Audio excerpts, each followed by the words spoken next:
Oh my goodness, what the hell just happened? My name is Ian Monhe, and welcome to the first live show of Three-Peat Sports. This will be episode 3. This is an all-draft show. And joining me today for my first guest of the official rebranded podcast, joining me is my former co-host of Triple Double, Will Haran. How are you doing, my Yo, man? what's going on? I am absolutely stoked to be here. I really am Right. so excited. This is probably one of my favorite drafts to cover so far. I remember 2018 for me being like the introduction of these generational prospects and scouting everybody. It's been, I would say, like the couple past years, it just hasn't been up to par with 2018, but just given the rumors that's going around, it feels like we're primed for such an outstanding draft. Yeah, I feel like more so than the draft itself, there's going to be so many moving parts, I feel like. I mean, Woj said last night, expect tons of trades in the next 24 Yeah. hours, and it seems like the rumblings have been going all day. The NBA slop was crazy all day, and it seems like we're going to have a lot of moving, some of the most talented, it might be the most talented draft class we've had in a long, long time. I would say since 2018. Yeah, I I mean, would who say knows since how 2018. I was really high on last year's draft class, but I mean, who knows how they're going to play out yet? I feel like it's kind of early to say if they're, a great draft class or not. Right, right. All right. So we have damn near an hour to spare until the first pick. So we may as well just jump into some of our own predictions of this year's draft. I have already done 30 prospects, like fully detailed, went into, and then 10 other prospects that I've just kind of slightly did just because, I ran out of time. Yeah, But who would you say is your top 5 in your board? I can. I think that's a really good question because I know we were talking about it yesterday in our group Hmm. chat that we were in, and I threw a name out there that people were not too fond of being in my top five, and it was Jalen Duren, and that's one Right. guy I'm super high on. He's not number one on my board or anything, but I can assure you that Duren is definitely up there for me, along with. I mean, obviously, I'm a huge Paulo guy. He's been number one on my Hmm. board since before the college basketball last season. I thought he was the most NBA ready guy immediately. I followed him Hmm. with Chet at number 2. And then I go, probably going to be the number 1 overall pick tonight, Jabari Smith third. And I actually have been flip-flopping him and Jaden Ivey for a little bit now, and I kind of settled on Jabari Smith being third, Ivey being 4, and then Jalen Duren rounding out my top 5.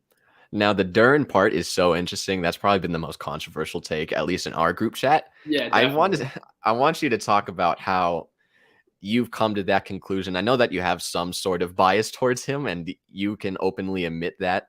But you Sure, also, maybe a little you, bit. but you also have a very good amount of. I would say you have one of the best basketball minds. I want to see what you see in Duren that I simply just don't right now. So I am from the Philadelphia area. So Jalen Duren from the Philadelphia area too. He's from Delaware, and he Hmm. played basketball for Roman Catholic High School in Philadelphia. And I've been watching him play since he was an 8th grader on the the Nike AAU circuit, and I Hmm. have seen him dominate simply every level of basketball from year to year. He's had an NBA body since he was about 15 years old.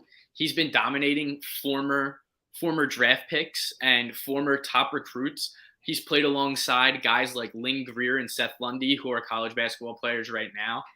He's faced up against maybe another draft prospect tonight, Jordan Hall from St. Joe's. Hmm. Guys like Quade Green, he faced up against Colin Gillespie, Rasul Diggins, all around the Philadelphia Catholic League. And he's just utterly dominated in his first 2 years of high school. And even before he got to Montverde, where he transferred to for his junior and senior seasons, Hmm. he was a 20-point scorer in the Philadelphia Catholic League, one of the best conferences in the country, frankly. And he was a 20-point scorer there, all league as a freshman and sophomore. And he was already the number 1 player of his 2022 class, which which obviously just graduated. He reclassed up above them to get into this year's draft class, which is another thing. He's a year younger than most of these guys. He's a Mhm. he's a he's a draft class below these guys, not really a grade younger, but he's Right, a right. draft class below. And he dominated Montverde. He was a consensus top 3 player in his class all the way up until Memphis. And unfortunately, just being at Memphis put him kind of into, I mean, if you follow college basketball like that, a dysfunctional up and down Memphis team, which really the only consistency was him for some part of that season. And he was kind of the engine that made that train run for a little bit for that Memphis team, sneak their way into the tournament as a 9 seed. And I've just been so high on him for so long, and I've seen him dominate for so long at every level. I simply can't just go away from him now, you know? Right. I may as well go with like my little brief description of him. If you Yeah. haven't checked out my fully detailed draft board, you can go to fanspo.com, search my profile, iBlakeM10, click on the profile, and you'll be able to access my draft big board. So I have him at number 11, Yeah. just outside the top 10. What I have to say about him, let me pull it up real quick. Um, Jalen Duren, Memphis. I I think that he is the best true center in the league. He possesses a lot more of like an older skilled set. I Definitely. think that in order for him to take that next step, I think he will have to develop some sort of jump shot, whether it is from the 3-point line, whether that is in the mid range. I see that he has like good post touch. I see that he's a good finisher, rim runner. Quite frankly, he'd be a perfect fit for the Suns, considering their situation with Oh DeAndre Ayton. man. Oh man. I know we're gonna touch on what the Suns should do soon too. Oh, absolutely. That's I mean, this is a former Arizona sports podcast. You can't go I know. without Oh, I'm well speaking aware. about the I team. was tuning in. I was tuning in. And he reminds me of Ayton in some sense coming out of college as, one of the better finishers around the rim, Yeah. has become a good rim runner like how DA has in the NBA, has good rim protection with his 7'5" wingspan. I think that his rim protection, rebounding, it'll easily translate into the NBA just like how DeAndre Ayton's has. He, quite frankly, he'll just have to develop some sort of shot creation because he hasn't been able to do that right now. I think that he has a good skill set right now to produce right away. I think he has a good chance to be like a pretty good starting caliber center, much like a Clint Capella, who is my player comparison for him. What about his athletic tools that you see far differently than everybody else? he I think for the most part it's that he's had this NBA body for so long. You know, he was 16 years old playing high school ball, and he was already 6'10". He was already above 200 whatever pounds. I don't know exactly what he's listed at now. Mhm. But he's only got he's only got more room to grow, actually, as he just showed up on my screen right here. I got the TV behind the Yeah, me computer, too. Me and he too. just, and he's just had this NBA body for so long that it's something he's going to keep on growing into. So I think naturally his improvement and his potential is just light years, not light years, but a way higher than some of these other guys in the draft. And he really is more of a unicorn type of specimen the way he can move on the floor. I mean, this dude is not slow. He's not getting laterally, he's one of the fastest guys as a rim protector. I've been comparing him to, that defensive player of the year Orlando Dwight Howard, maybe not that prime offensively battering big man, but defensively and running the rim and running the floor, he's got what you saw Dwight lead that Orlando team with the finals with. So Mhm. you said Clint Capella is your comparison again. I'm a little higher on him. I like this not DeAndre, this Dwight Howard comparison I give him. So I Mhm. really just hope that this potential that all these teams probably see in him and what I see in him just pans out at the next level like they're all hoping it does. So you said that he's in your fifth spot, correct? Yeah. Where do you have Keegan Murray? He's in my fifth spot. Okay, Keegan's interesting because I actually have been switching. I actually have 3 guys who I've been moving around behind him, and it's Dyson Daniels, Mhm. Keegan, and and AJ Griffin. So those Right. three guys have all been moving around behind him. Again, I've always been reshuffling this list. I feel like the top five has only been like the steady part. And Yeah. but I would say I top 4. yeah, four probably. Yeah. But I mean my five. Like my five has been Mhm. solid, those five guys for a big portion of the season. But I think Yeah. Keegan Murray is a really interesting prospect to me. Actually, he can. I think he's got a not the most Buster Boom potential, but Hmm. maybe that his bust level isn't as high or prominent as someone like Chet's. But I think his boom level is definitely way bigger. As like he could surprise some people for being, let's say, like the eighth pick, and then he goes off and definitely could win Rookie of the Year if you ask me. He's a very interesting prospect too. You saw him dominate at that college level. I mean, it's pretty rare to see a college player averaging 24 points per game for Oh yeah, one. the scoring was just insane. It's something we haven't seen in a while, especially in the Big Ten. The thing with like his scoring is that he dominated in maybe 2, 3, 4 different areas. And that was probably like near the post. That was probably in the corner. That was probably at the elbow, right? Yeah, I He was gonna the really corner. It was like he was lights out all season. It felt like. he was he knew where his dominant spots were on the court, and that's where he scored at all of his buckets. It Yeah, really shows to me a really high IQ. I don't want to say reminiscent of Chris Paul because that's just disrespectful to him. power But like, flip but like forward, flip CP, forward, Keegan but Murray. CP knows where he's dominant on the court, and especially at this older age, Yeah, like how Keegan Murray is coming out of the draft this year. They just know where their spots are, and they won't move away from their spots unless the coaches tell them otherwise. I also think that his defensive versatility is maybe not as great as Jeremy Sohan, but he does have an ability to, guard on the perimeter.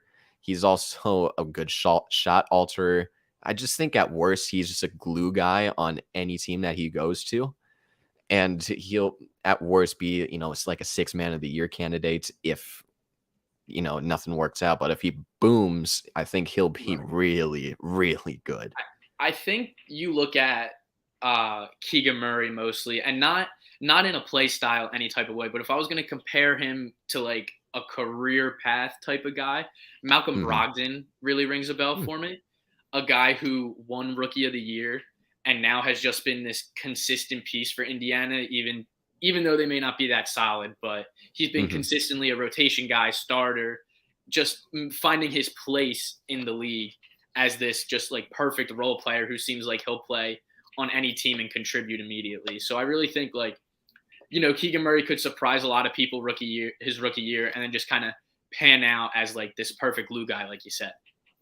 Yeah, for me, he's probably my favorite prospect out of all these guys. I think that just seeing somebody dominate at the positions that he dominated at, I think that's really impressive to me. I think that if he does reach his potential, it's a weird comparison. I see a little bit of Siakam in him, versatility on the defensive end, Oh yeah, versatility on the offensive end, play and style, more like Siakam. Yeah, Siakam knows where he dominates, and he has a patented spin move that he'll abuse. I'm speaking for Pascal Siakam, but you yeah. get the point. Keegan Murray knows what moves he can do on the basketball court, and he'll dominate at that and perfect that craft. He finds his, like you said, he finds his spots on the floor better than most people in this draft class. I feel like it feels like Hmm.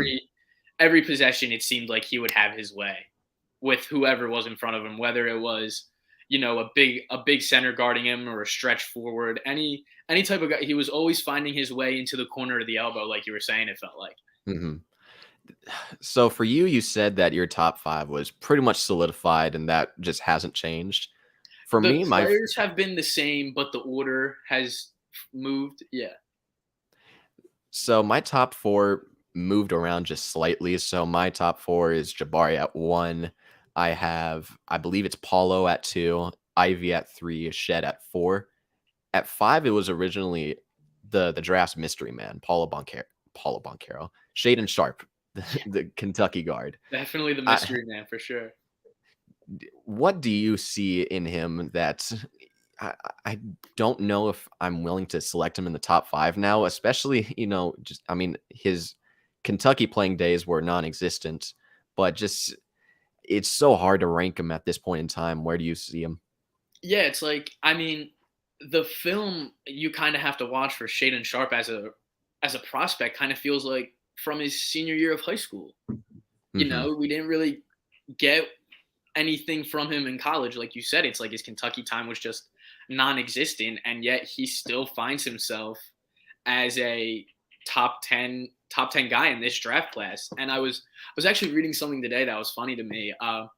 It was that if Shaden Sharp was going to stay at if he were to stay at Kentucky, you Hmm. were probably looking at the first or second overall pick in Shaden Sharp, Yeah. which I think was like would be an absolute lock. But now it's like it seems he can fall from anywhere from 5 to the end of the lottery, maybe. But I'm personally in on Shaden Sharp.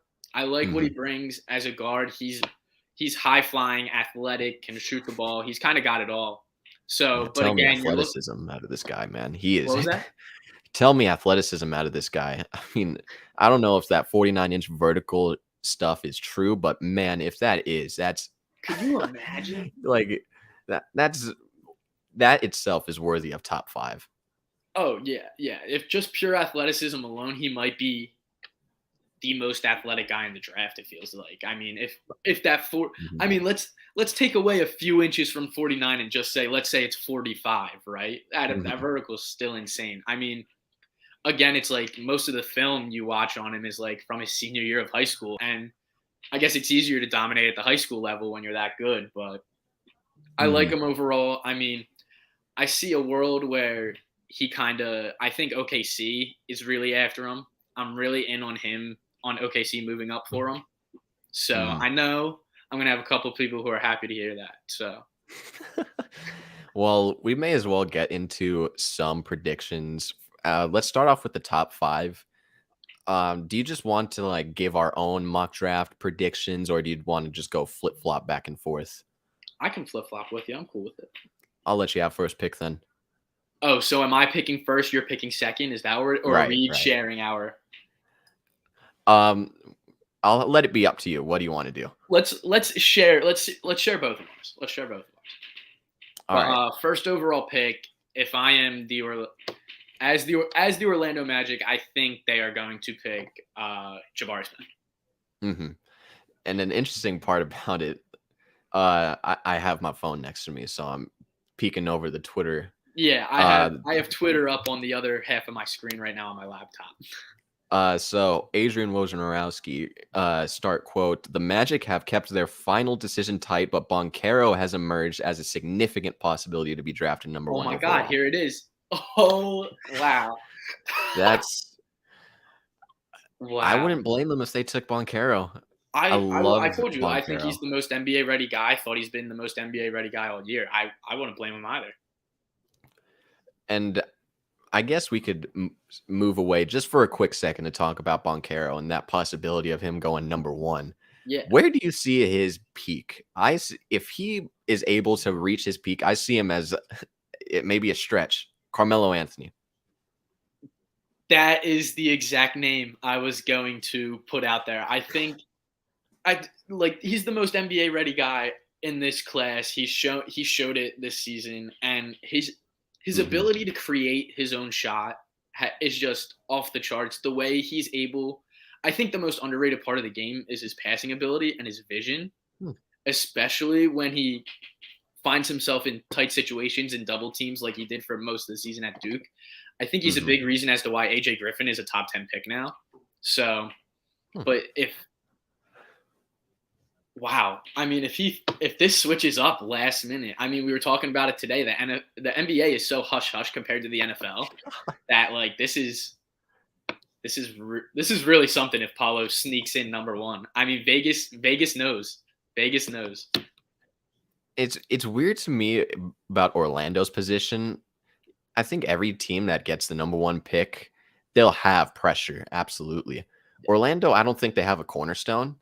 And I think, I talk about Jabari. He'll be number one on my board. I'm not going to shred them for taking such a high potential player in Boncaro. Right. But I think it might just be the right pick to pick Boncaro number one, just given his offensive versatility, given that he's probably the most he has the most potential to be a number one option on a championship team, and they need that cornerstone right now. They need to know how they build out this team. Yeah, I think if you're talking about cornerstone and you look at the top 3, 4 guys in this class, I think Banchero's the safest choice to say he could be a franchise's cornerstone, more so than Chet or Jabari Smith or Jaden Ivey, if you want to put him there. So for our OKC friends, they might just be ecstatic that Jabari Smith just might fall to them. I know they're big Jabari guys, both of them. So So I would personally take Jabari Smith right there. Given everything that's going on now, I might just have to switch up my predictive pick. Go Boncaro one. I right. think I'm gonna fall for the bait on that.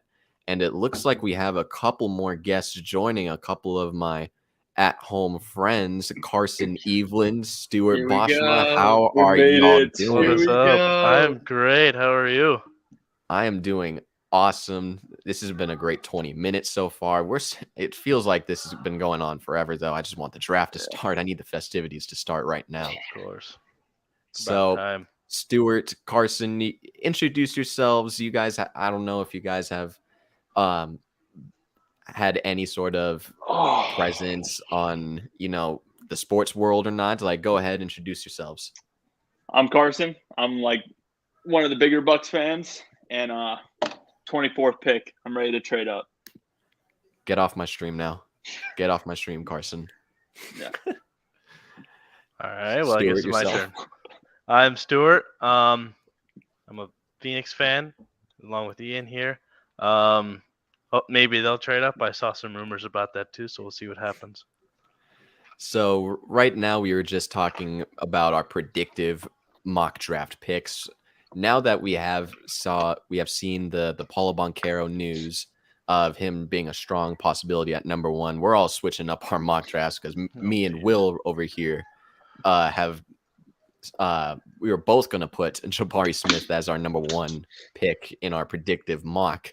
So I want you to explain your process in looking at some of these draft prospects. I know you guys were a little bit later into the scene when covering these big time draft prospects, but go ahead, explain your thinking about these top players. Well, I've been looking at a bunch of just different mock drafts, and I've seen like a lot of trends so far. And if you look at Woj, like he's going to tell you who they are going to pick. And what I've seen today is literally Woj said 1, 2, 3 is going to be Jabari, Chet, and then Paulo.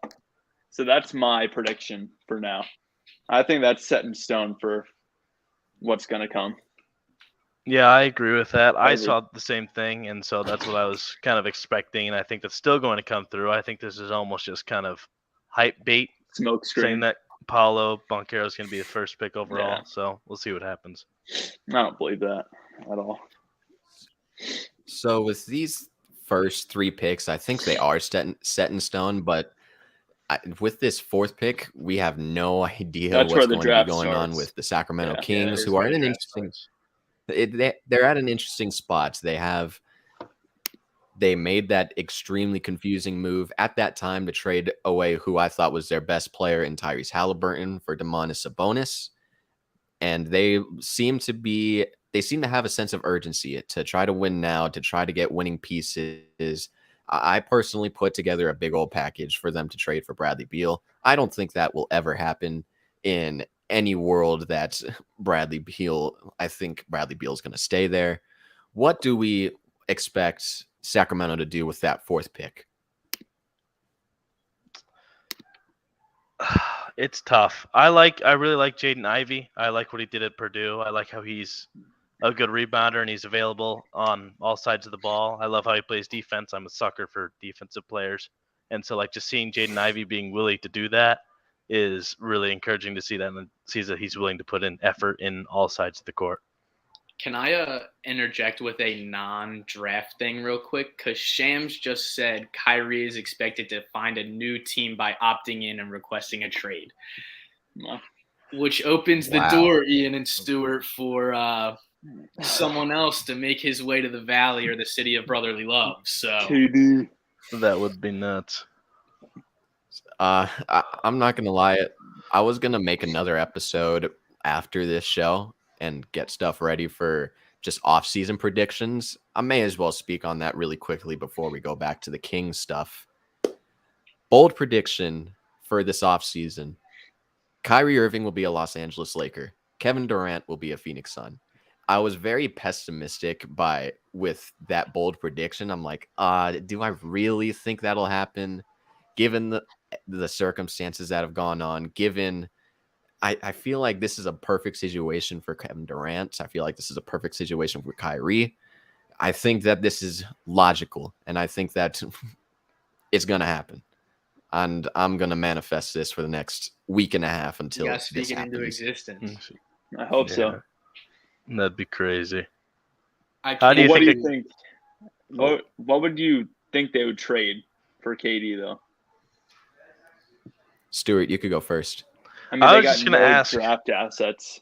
at Yeah, least I was this just year. gonna ask, how would KD fit into a Suns team when they already have two good forwards with Cam Johnson and Mikal Bridges? How would he fit into that? Would he play power forward, or maybe just a super tall shooting guard, or how would that work?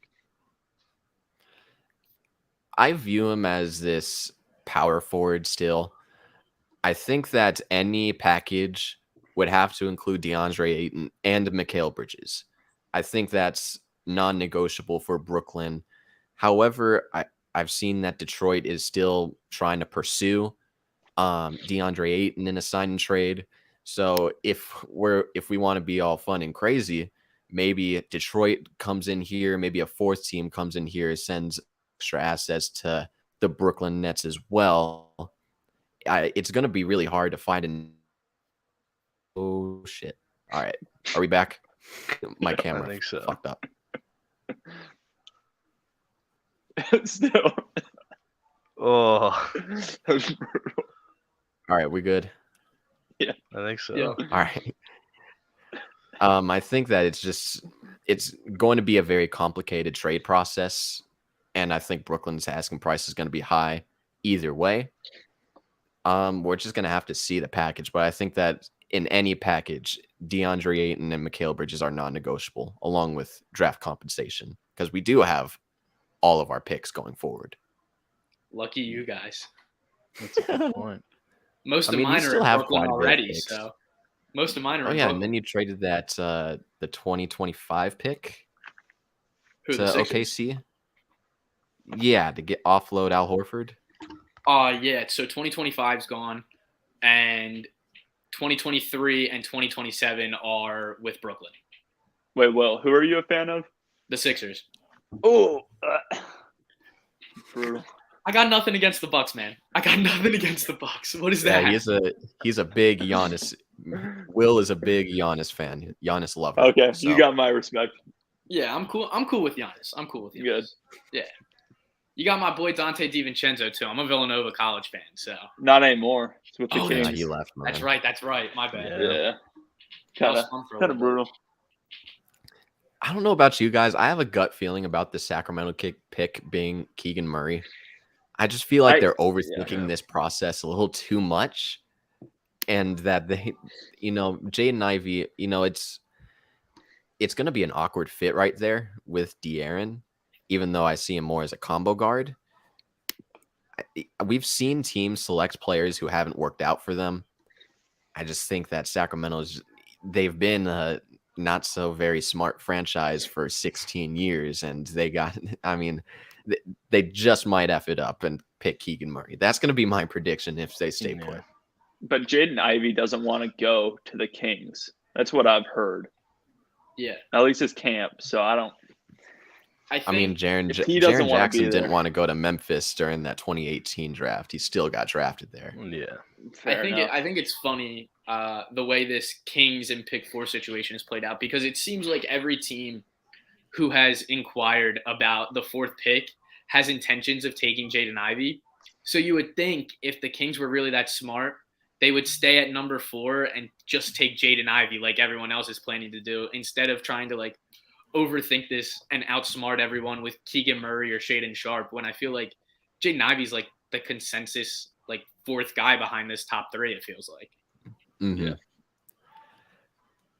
Benedict Mathurin from U of A shot up my draft board. I originally had him at 10. He jumped up to 6 for me, and I feel Yeah. like he's going to be the perfect player next to Cade Cunningham in Detroit. I think that will be the pick. I originally had Shaden Sharp right at pick 5. I think that they want a little bit more of a defender there, and given that Shaden Sharp is just such an unknown right now, I feel like Benedict Mathurin is a lock for pick 5 next to Cade. I see him going 6. You go ahead. Yeah, I was gonna say I think Shaden Sharp might end up being the guy at 5 for Detroit, like you said. But I've seen a lot of Dyson Daniels picking up steam for Detroit, which I'm like, if you want to stretch that far, go ahead. But like you said, I think Mathurin and Shaden Sharp would be a safer pick than someone like Dyson Daniels, who actually I've gone a little bit higher on, but not that high at 5. What will, if I may, explain to me where Dyson Daniels is at for you? I'm much lower than the consensus. I'm not low on him. He's probably around like 9 through 12 for me, right around that range, end of the lottery maybe. I mean, he's the only guy in the lottery who has basically played against NBA players this past season. So, I mean, he was in the G League for that Ignite team, and I think that kind of gives those guys maybe a smaller step up because they're facing established NBA level talent, clearly, because those guys have all been drafted and through exactly what these guys are going through now. But I'm not as high on Dyson Daniels as I've seen him pick up steam recently, and maybe that's smoke from somewhere, but I just don't really – I see him as like an end of the lottery guy, like 9 through 14 probably. I have him as my 13th. I just see him more as like a Lonzo Ball sort of role player. Maybe he eventually gets his shooting up. Maybe he becomes a little bit more selfish because I think that he is unselfish to a fault. But feels like it. TR Tima in the chat, what's going on, Timaron, just asked us what are our thoughts on Johnny Davis. Carson, I would like for you to start. Yep. I got him going 10th to the Wizards. So I think he'd be a good fit with, if Bradley Beal's still there or not, I think he'd fit well. I like Johnny Davis a lot. Right around that 10 range with Washington is really solid. He really impressed the second half of the season at Wisconsin. And I'm not going to say the sky's the limit for this kid, but like he's got a lot of intangibles that I think some guys in this draft class really don't have. Experience being one of them, probably. And I think outside of Washington, I could see him going to New York. New York's picking 13, if I'm not mistaken. New York is at 11. Yeah, 11. Yeah, 11. So right there after Washington. It'll be hard to see Johnny Davis slip past Washington, though, I feel like. Yeah. I don't see him sliding past that either. Stuart, what you got on Johnny Davis? I mean, I agree with Carson. I feel like he would be a good fit with that Washington team. He'd fit right in with Bradley Beal, and I think he would elevate his game to that level. And I liked what he did at Wisconsin, playing both sides of the ball pretty well. I originally thought that he wasn't going to be a defender. I didn't think that he was a good defender until I watched him, and he has like a really sturdy upper body and quick hands that allows him to be very, very sturdy on the defensive end. And offensively, he's just a 3-level scorer. And yeah, he may have shot inefficiently at Wisconsin, but Wisconsin was not. There was nobody else that was helping him score the ball. I'm much higher on Johnny Davis. I think I have him 7 on my draft board, not in the mock draft. I'd love to see him go to Indiana, not necessarily at that 6th pick, but if they are able to offload Malcolm Brogdon, if they're able to offload Miles Turner, I think that they could get a lottery pick, and I think that he'd be perfect next to him. In my mock draft, I had Johnny Davis and Keegan Murray going there. I think that would be the best case scenario for Indiana. They get their power forward. I think they should keep their center. They get themselves a bucket getter in Johnny Davis. I see him being a Devin Booker for any team that he goes to. A Devin Booker? A I think Devin he needs to Booker. work on his three a little bit more, but then he'll get Yeah. there. I think I wanted to ask you guys real fast. Were you going to say something, Ian? No, go ahead. Oh, okay. I wanted to ask you guys real fast about San Antonio at 9 because I think they have a really interesting pick, and depending on how the top 8 shakes out, they could go a lot of different directions. And I think at 9, Ian, we were talking about it before Stewart and Carson joined. I think Jalen Duren would be perfect for San Antonio at 9. I feel like agree. that's like a Yeah, I best agree. player available pick. I wanted to see where you guys were at on that. I agree with you. I mean, they Yeah. don't need another point guard. I mean, there's no real good point guards after Jaden Ivey. They could take Johnny Davis, but even that, I don't think they need any guards. I think a good center like Jalen Duren would fit well with them for sure. Yeah, I agree. If I they just echo offload that. Jacob Pirtle, then they'll be good. Yeah, I agree with that. I think that's Or a Jakob very Pirtle. good assessment. I think San Antonio, I would not be surprised if it ends up becoming Jalen Duren. I think that would be my prediction. I'm just a much higher player on Jeremy Sohan.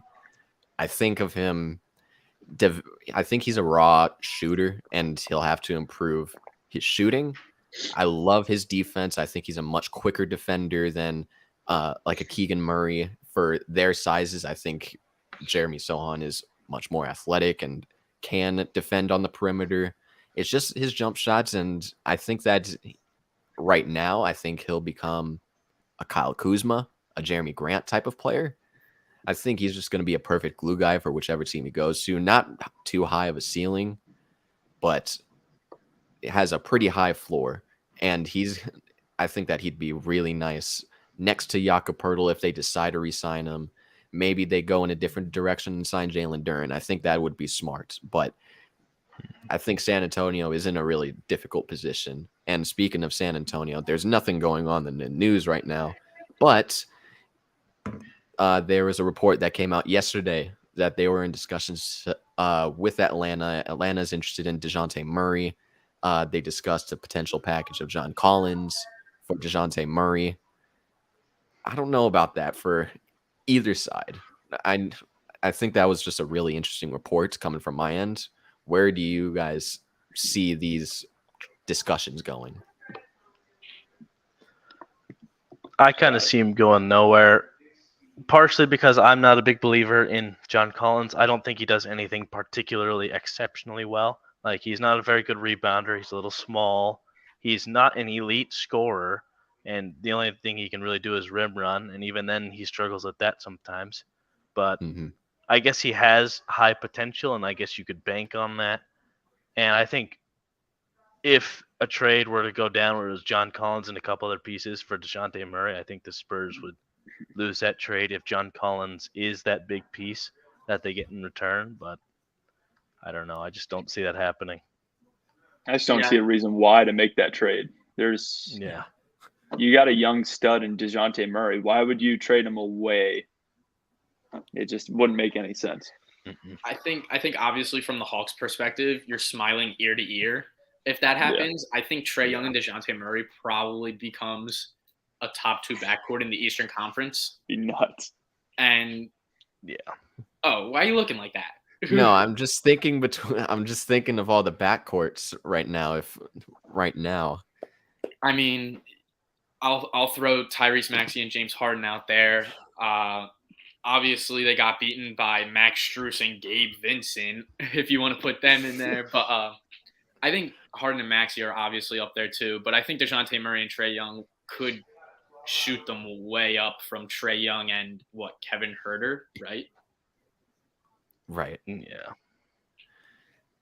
And I wanted to move over to Suns discussion. If there's nothing going on with the Suns, Atlanta is one of the main teams that are interested in DeAndre Ayton. They've been name dropped along with the Detroit Pistons, who seem like the heavy favorite for him.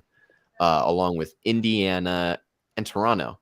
I'm a big guy on Jake Fisher. He's the one that name dropped all those teams.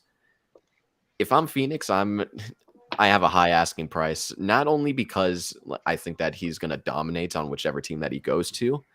I just think that if either of these teams offer a max contract to him, and if you have to sign and trade him, sign and trades are designed for teams to not get back full value. I want to get back as many assets, draft picks, players in that salary range that I can acquire as I can, because they're expecting that DeAndre Ayton to be a max level player, replacing the players that are going out and then some.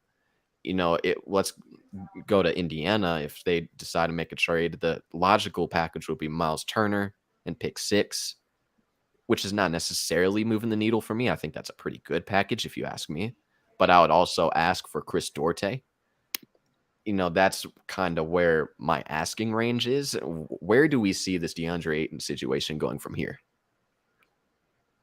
I'll give it to Stewart. Yeah, go ahead. Yeah. I'm thinking, if you're Phoenix, you can either choose to have. It's basically choosing whether you want DeAndre Ayton or not, because I think there's enough teams willing and able to pay as much as they're willing to offer, because DeAndre Ayton is arguably a top 5 center in the league right now. You have the Jokic's, the Embiids. Those are the top tier, and then you have that next tier, which I think Ayton is at or near the top of.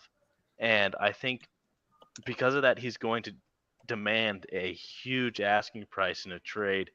And if not, and if you're willing to stick it out with Ayton, you have the ability to sign him, so you have that leverage in your back pocket. So that's just even more leverage you have on another team. Hey, if we don't like this deal, we can just sign him and play him again next year. Ian, I remember when the first report came out of Ayton, even before the season started, that the Suns didn't want to sign him to a max, and there was this fantasy world we brought up of what do you do with Ayton? I think 2 teams that I mentioned to you probably all the way back in September was Charlotte and San Antonio were 2 of the teams that I mentioned. And I obviously don't know the Ayton suitors or what the asking price is more than you guys do. But where is your most likely destination that you think he goes, not where you want him to go, and what package? I think he ends up going to Detroit. I think Detroit has I don't want to say any leverage, but they have all the cap space in the world. They don't have the assets that Phoenix would like.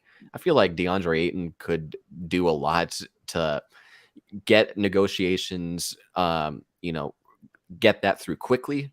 I think that it's going to be difficult for Phoenix to retain him if they do end up signing him to an offer sheet. And I think that that's Detroit's main target. They're the most aggressive team in this point in time. So I think that he ends up going to Detroit. Maybe get back a draft pick, maybe get back Kelly Olynyk, which is it's not great. Is there any chance there's no shot 5 is in the realm of possibility tonight for 8, right? I don't think so. Okay. I don't think so. Okay. I think that it would more so be future draft picks. Right. And, given that they just traded away Jeremy Grant, I would ask for Sadiq Bey. If we don't get something, either 5 or Sadiq back if he decides to go to Detroit, I think it's a fail. It's a big failure. Yeah. I think that's his most likely destination. I hope that it ends up in having Kevin Durant here, but let's live on this pipe dream. I do think that it's going to be Detroit. Okay, I was looking at something. What would you think DeAndre Ayton for the 4th overall pick? I don't think it would happen because it's interdivision. But I think it's actually, hold on. I think that they're about to announce the first pick right now. I think Adam Silver's about to come out. The pick is in. Oh boy. We may as well. I'm seeing the tweet right now from The Athletic. Come on, man. Don't spoil it, my man. I'm not going to. I think I know who it is. Wow. My TV just showed it. Wow. Wow. Vegas Wow. knows, man. Vegas What knows. a Wow. turn Wow. of events. That's I actually thought it was a insane. lot. Wow. Did you guys, Carson and Stewart, did you guys see Paulo shoot up in sports books as the number 1 overall pick at like 2 a.m. last night? Yeah, No, I yeah, didn't me. see that. I mean, So, no, yeah, I he, did not. He was plus 600 when I went to bed to be the first overall pick. And when I woke up this morning to go to work, he was the betting favorite. Isn't that Because nice? I saw minus That's 10,000 on Jabari, and then just because he said it shot to Paulo. Yeah, that's Wow. insane. Damn it! That I is just not what I think they made the expected. right pick. I think they made the right pick. What would you grade this pick? I personally would give it an A minus. A. You I can't think really that go this dude's wrong. gonna be awesome as Yeah. a shooter. As Yeah. high as I am on Jabari, I think that Paulo is gonna be an absolute monster for this team. Does that mean that Jonathan Isaac becomes expendable? Who knows what they do with Franz Wagner? This is a awesome pick for Orlando, regardless of my draft board. This is an A for me. Yeah, I think I think you said it. Like, they haven't really found their cornerstone in their past couple drafts with like their high Mhm. lottery pick, but I think they found it here. He's physical, he can score in so many ways. So I really think they made the right decision. Yeah, I have him. To me, he's clearly the third out of the top 3 prospects that have been discussed, like in Chet Holmgren and Jabari Parker and Paulo Banchero. Partly because, like as you said in your podcast, that he struggles on defense. Either that's from a lack of intensity, not struggles, but like either like not like it's lost and doesn't seem to pay as much attention. I don't know. Will, I saw your reaction right there. I think it's that Ben Simmons comparison. It's both. That's You brutal. can give Paulo Banchero 2 better draft comparisons than Michael Beasley and Ben Simmons. Right. I really think they might have missed on the player comparisons, but Yeah. Whoever just left like Draft Express for the Portland Trailblazers, we need him back in this setting ASAP. But Carson, you asked me a question before the selection was made. It was something about DeAndre Ayton. Could we go back to that DeAndre real quick? Ayton for the 4th overall pick. So, funny enough, I think it was Jeff. He is one of the guys in our group chat, me and Will's group chat, that asked me if I would do Rashawn Holmes and pick 4. I said no, simply because I didn't give him the explanation right there. But I'd also ask for Sabonis with pick 4. I don't think that Ayton and Sabonis could coexist. I think that both of them are set up to play the 5-man. You know, you're just getting yourself in another sticky situation. And if you're telling me that Sabonis can coexist with DA, I mean, we saw him try it with Miles Turner, who did everything that Sabonis couldn't, and they didn't do anything. Yeah, so I think it would be right to get them off their hands, get the 4th pick, get our future point guard. I think I would do, like, if we got Sabonis and pick 4, I would do it. I wouldn't be pissed if they got Rashawn Holmes or pick 4. I just have a high asking price, and I value Sabonis DA is very Sabonis and 4 is way too much. Mhm. There's no shot. Yeah. I could see Rashawn Holmes and the 4th, but the inner division, I don't see that trade ever going through. Hey, the Kings agreed to a deal last year with the Lakers that Fair would have enough. sent Buddy Hield to LA for Kuz, Montrez, which is just a hilarious turn of events considering that they might just get Buddy Hield for Russell Westbrook. Yeah. What do we think about Paulo's suit? Paulo's what? His suit, his his draft day outfit. I dig purple.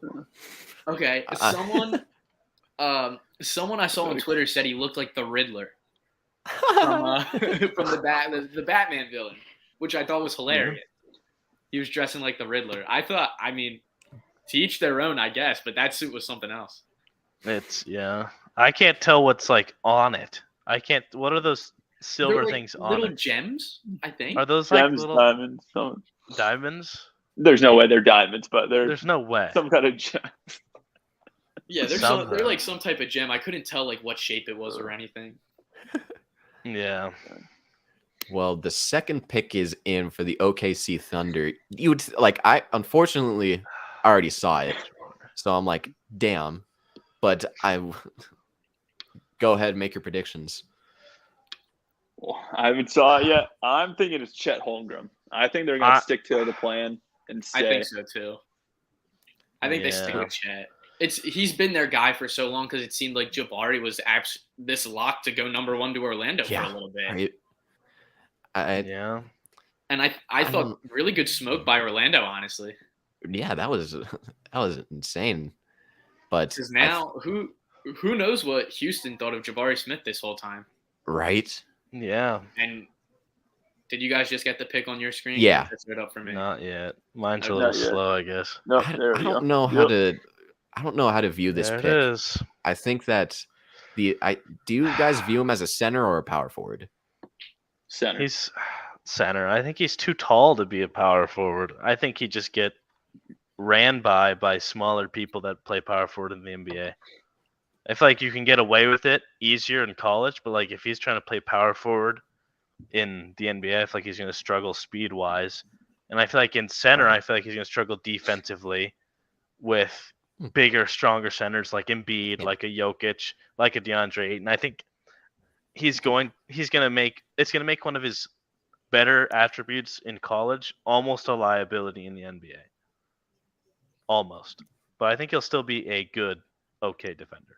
I think rim protection doesn't really rely on like size and strength as many people do, as many people thinks it does, because just having a knack of being in the right place at the right time doesn't really take strength or being big. Just being able to, I mean, he's got a 7'4" wingspan. He's reaching farther than almost every single guy in the draft. So I think he's going to be an immediate shot blocking and rim protector. But who knows? Again, like you guys said, like the bigs in the NBA now today are physical, 260 plus, just freaks of nature. Your Giannis, your Embiid, guys like that. But I think I've said now for like a few years now, the league is like almost, if not completely, positionless. I really think you can put any group of guys out there with Chet and he'll thrive, even if you put a second true center out there or play him as your center. I think OKC made the pick that they wanted because I think they think he's perfect with Shea. Agreed. The thing, I'm giving this personally a B+. Obviously, I think that they should have went Jabari. The thing with Chet, I don't see him being like this second option for them. I think that with the players that they have Shea, who's right now the number 1 option. Josh Giddey, I don't see him being a big scoring threat for them at all. They might trade Lou Dort tonight.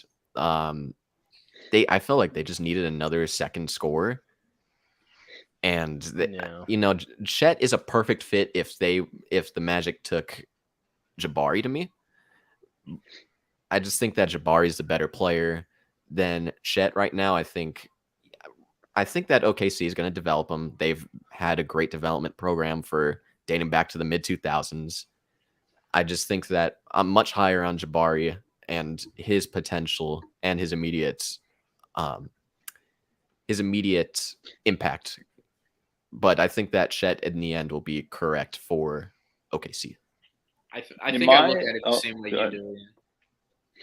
In my opinion, I think Chet Holmgren is like a perfect fit because he's like a Jonathan Isaac kind of player, just with a higher potential on offense. So you can say he's like a Jonathan Isaac on defense with Porzingis offense. Like that's he's got sky high potential. And with hopefully that better team, knees than Porzingis. Yeah, right. That's, these comparisons have been horrible. Yeah. Yeah.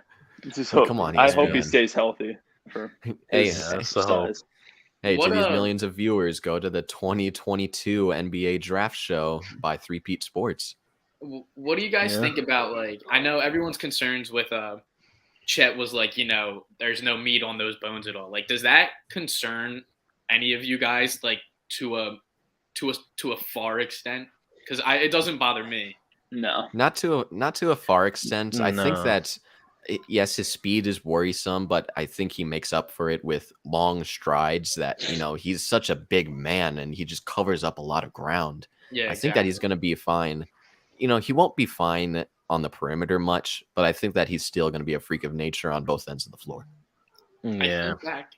I think back to like who were like these last like few guys who were top NBA picks that like the question was around like their strength and their size. It's like Anthony Davis, Porzingis are like the two that come to mind immediately. And before Porzingis got hurt, it's like those guys worked out fine size wise. They all got bigger. Giannis came into the league weighing less than Chet did. And now look, Giannis is the best player in the league. I don't think the size really worries me. Like getting into an NBA gym and workout routine is definitely way different than college. I never really saw it as a concern anyways because his skill was just so much higher than everyone else, it seemed like. Pick 3, Houston. They should go Jabari. It has to be Jabari. Yeah, it's Jabari. It's got to be. The thing is, like, I would not be surprised if they ended up taking Ivy. Only because here's the thing. Kevin Porter Jr. got ran out of town in Cleveland because of his personality and nearly got ran out of town in Houston last year. What makes me think that he's going to make a change in his personality unless, he's got to show me that. He's still a big question mark, not in terms of talent, but just how he's going to act around this team. If they needed that, potential, I wouldn't say replacement, but just a potential guy that can come in and if stuff doesn't work out, you have your guy. I don't think that it's going to be the pick, but no. I wouldn't be surprised about that. It's got to be Jabari. He fits in perfectly in this roster. I don't see them going anywhere else. There's no way it's not him. It's got to be Jabari. Here we go. There it is. Yeah. Good selection. Not surprised. Great selection. Yeah. Yep. Is it in for you guys? It's all in. Yeah, mine's a little bit behind you guys, but that's all right. Yeah, I think Jabari's the safe pick, right? Yeah. I feel like it's obvious. That top 3 has been the top 3 since like the middle of March Madness, even before then, right? The middle of college basketball season, it felt like those 3 were the 3. Just the order was different than I think most people expected this morning. Mm-hmm. Now the draft starts. This is an A+ pick for me. I've been very high on him, and I just think that he's just going to be such a steady star for such a long time. He has such a perfect skill set next to Jalen Green. It's unfortunate, I thought that Paulo was going to be awesome in Houston. So did I. But this is still a great consolation prize. PB&J. Come on, dude. Oh, wow. I was hoping. I never even. Wow, that would have been sick. Gosh. I've never heard of that. That's a sick nickname. Yeah. Pick 4. All right. Although you got PB&J in Orlando. If Jalen Suggs kind of turns into this type of guard, who knows? Holy cow. Yeah. That'd be sick. So now the draft really starts. Yeah. I think that I don't think they keep it. I think they go Keegan. They could go Keegan. Do you think they trade it? Do we think they could trade it? Do you think they move it all? I don't know. I think they're so stubborn. Yeah. I hope that they trade it. Shoot. If they really overthink it and take Keegan Murray, I may never forgive. We're not forgiving this damn franchise. They're not. Immediately send them to Seattle, please. They're gonna. They're so lost. They're gonna go 2 decades now worth of missed playoff seasons. What better not mess this up? I really think Ivy's their guy. Dude, like it should be. Right? It definitely should be. Oh no, I just saw it on Twitter. All right. I'm gonna put it down. God, this is gonna be so disappointing if they either you guys don't take Ivy or don't trade it. You guys know how many years it's been since the Kings have last made the playoffs? I think it's been 16. 19. I think 19. I'm guessing 19. I thought they made it in 06. Yeah, was they gonna made say it in 2005, they made it in 2006. 06. 06 was the last time. 16 years 16 ago? years. Yeah. Do you think that they have the team, even if whatever they do with this fourth pick, do you think they have the team good enough to bounce back and get to the playoffs, whether that is the play-in? No I think they shot. might if I they take think Jaden Ivey. I think they might if they take Jaden Ivey. I don't know about Keegan Murray. I think they would make the play-in if they pick Jaden Ivey, but I think that's about the ceiling for that team at this point. Mhm. You got a lot of young talent. I mean, holy Yeah. cow. I feel like I don't know. The Kings are like they truly are probably the team you think of when being stuck in like NBA purgatory and like just that no man's land that you don't want to be in. Well, shoot, it's it's been it was the Suns for 10 years before last year. Yeah, it felt like the Yeah. Sixers for a little bit too, but I really like 2006 is such a long time, and for them to not get it right for that long and to be close, right? They finished ninth, I think, like probably like 4 times in probably 16 years. I know they finished ninth and 10th. They finished. What did they just finish this year? Like 12th, probably. 12. 12. 12. Yeah. It's like it feels like they can be so close, but they may do stupid stuff like this, trading Tyrese Halliburton, taking the wrong guy at pick Yeah. 4 right here. That's Who such a knows? bad deal. That's That was so horrible. bad. And it was like Halliburton like wanted to be there. He wanted to be Sacramento's guy, Yeah. and they And just that- threw that- him out. The players that want to be with their teams never get the respect. No. Kelly Oubre in Phoenix loved it here, changed everything, and he gets ran out of town. We're about to do that Yeah. with DA, but now the Sacramento Kings are up. Oh, Let's don't mess see. up.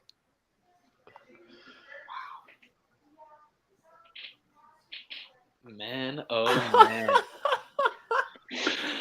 Oh my god! man. They did that. They've You're telling done me it. Detroit's gonna end up with Jaden Ivey and DeAndre Ayton? Wow. Oh my god! Okay, to be fair, Keegan Murray's not a bad player. No, he's No. one of my No, favorite no, players. It's I not like not a great situation for I him. He's like probably- Keegan Murray a lot, but He's I just absolutely don't my think he favorite fits with player. them But man, oh, I just don't think he fits man. with that team at all. Yeah, Especially if they don't trade away Sabonis or Holmes. Like cluttered it front just doesn't court. work. Yeah. Although you have to get like 24 in college, 24 points per game in college is like It's It's insane. that's insane. nuts. like That is insane. I don't see like that much of scoring potential over here in Sacramento. No. I think that De'Aaron Fox is a lot more selfish than you would think. And I think that Sabonis is just an awkward fit wherever he goes. Yeah, Yeah. and I really thought like Ivy would have been like the perfect complement and like balance for Fox and Sabonis. And it Yeah. felt like you could run a core around those three. Because, you know, Sabonis led the Pacers twice to a top 5 seed in the Eastern Conference. And sure, he definitely Yeah. had better guys than the rest of the guys on Sacramento. But Mhm. it's like if you can get the right guys around a guy like Sabonis, and I feel like Fox is like such a dynamic guard that I thought Ivy would have slid in perfect as the 2 guard for them. Yeah, I agree. That's a C+ grade for me. As much as I love Keegan, you really overthought this process. They're gonna be stuck. I hope that Keegan Murray just averages 25 next year and leads them to the 4th seed. But gosh, Yeah. this is not like you need immediate production and results in order for this to be even defendable. I thought Hayden Ivey was top 4 lock in Yeah. almost everybody's draft board, and God, that's terrible. That's terrible. Yeah. Gosh. I think the one thing I hate the most about like drafts around every league is like there's always that one team who like tries to outsmart the teams over and over again and they try to go against the grain and just like try to just beat you in a game of like projections basically instead of just like taking a safer guy like this, which I thought I wouldn't call this a swing and miss pick because like obviously Keegan Murray is like a top 5, top 6 player right now in the draft, but it's just like I felt like there was so much more there with taking Ivy. Yeah. So we all got to think. We all think that he's going to Detroit. Yeah. If he slips past, I mean, 5, he has to. If he slips past, I mean, 5, there's no way. I will call Jaden Ivey the biggest steal in the draft if the Pacers get him at 6. Yeah, that would be nuts. I really wanted him. I really wanted the Pacers to make a jump so that they could select Ivy. He's awesome. And He's just so they might awesome. not even have to make a jump. He could just fall right into their laps. That'd be insane. So what other directions do we think Detroit can go if somehow they don't take Ivy? Ben Mathurin? Yeah, I love Ben Mathurin. But they have Sadiq Bey. Sadiq Bey. Yeah, why would they go small and forward? And they need a backcourt guy too. Like you're not going to go in there with Corey Joseph and be like, "Oh yeah, I'm really hyped about this lineup." Like you've got maybe like Shaedon Sharp. Corey Joseph. Oh, there we go. Yeah, Shaedon Sharp, right? If sorry I take didn't throw that name out earlier. That would be logical. Yeah. Yeah. That would be logical. I'm just not that high on. It wouldn't make sense. I feel like it's too risky for a team that like doesn't need like that much. Not that much, but like doesn't need to take that risk. Yeah, is it weird that I think Detroit knows the safe pick is like Ivy, and it's the right pick. Yeah. I think that this is a smart front off. Much smarter than the previous team. Competence, definitely rocking in Detroit. But I think I am gonna lock in that prediction and like already go to pick 6. I feel like Indiana. Like I think that it should be Ben Mathurin. I don't see any other direction. Agree with that. But I can also see them overthinking just like the Kings and taking a Dyson Daniels. Right. I don't really. There's not much analysis on this next pick, just considering that we all have Ivy locked in here. I guess we could just start going one by one before they go announce the pick. Just can we spoil the pick? Because I just checked Twitter and like the obvious answer is the correct answer. Just saying. Just for foreshadowing, the obvious answer that we're putting out there, Detroit did go with. All right. So, I think if we want to hypothetically take Jaden Ivey off the board, which I think we should, I think Shaedon Sharp is the guy for Indiana. Wait a minute. So? Why'd I say that? Oh no, Ben. I meant Ben Mathurin. My bad. I'm thinking Detroit. I'm thinking Detroit. My bad. I think Mathurin is probably the guy for Indiana. Dude, it's so tough. Yeah. Like I wish like there was certain tweets that were able to mute out if it was like selections, because I just want to get to the trades. There's got to be something moving forward. Daryl Morey has got to be cooking up something, man. I'm waiting for the Matisse Thybulle trade to break. We may as well just listen to our boy Adam Silver. He's gonna bring over Durant. He's gonna rig Durant to Phoenix. Jaden Ivey. There that's just a steal at its finest. Yeah, that's a great pick. A+ pick. That backcourt is nuts. Yeah, him and Cade Cunningham. That's gonna be fun to watch for sure. And I do think that they end up with DA. Oof. Yeah, if they get DA too, that team is an instant contender. That's an awesome 4. That's an awesome 4-player core because Sadiq is he's gonna be him. Remember when Sadiq nice. Like randomly dropped 51 points in March? Right. Yeah, you guys remember that? That was sick. I was like, oh, okay. I guess he can do that. I mean, I've seen Corey Brewer hit 50 once, so like I've seen some more randomness in this league. Didn't Brandon Knight have a 50 burger one time? No. I don't Pretty close, but no. Yeah, no. Brandon what are you Jennings. doing in Milwaukee? You're telling me Brandon Knight didn't have a 50-point game in Milwaukee? No, but Brandon Jennings did. My bad. Michael Redd, probably. Oh, Michael Redd. Stud. But we could move to pick 6. It's got to be Mathurin. Yeah, I think Mathurin too. That's what you got to think, right? I mean, Do you think they're going to trade out of it? They could. Nah, I think that But- I think they'll eventually. Dude, do we really think that they'll trade back into the lottery? I feel a little I bit don't. Yeah, skeptic never mind. about Who's their that? ability to trade Indiana? Brogdon. Yeah, They brought it. It came up, didn't it? it came up, but I just feel very skeptic that New York or Washington are going to be willing to give up their For, lottery picks Yeah. for him. for a guy I like think, it would probably be Brogdon, right? Miles Turner. yeah, Brogdon. Yeah, Brogdon. Lottery pick for Brogdon would be. Like he's injury prone. He's. I think that if you want to give up like a future protected first that has like some sort of rule, like if it doesn't convey 1 year, it turns into second round picks. I Yeah. just don't see his value his value is at its all time lowest. I think that the Knicks in particular would be pretty stupid to give up their lottery pick to get Malcolm Brogdon when they're certainly in the mix for a guy like Kyrie Irving. Yeah. Oh yeah. I think. Although Go ahead. I would love Dyson Daniels in New York. If they had to go to like a plan D, go get yourself Dyson Daniels if he falls there. Yeah. I think while we're on the subject of bringing up a couple names we haven't really heard yet, like Dyson Daniels, like especially for a team at the back end of the lottery, like the Knicks or Charlotte or Oklahoma City again, if they happen to stay at 12, which I don't know if they do or not. Mhm. There's a couple names that like we haven't talked about at all, and I think a couple of them we brought up before Stewart and Carson got on.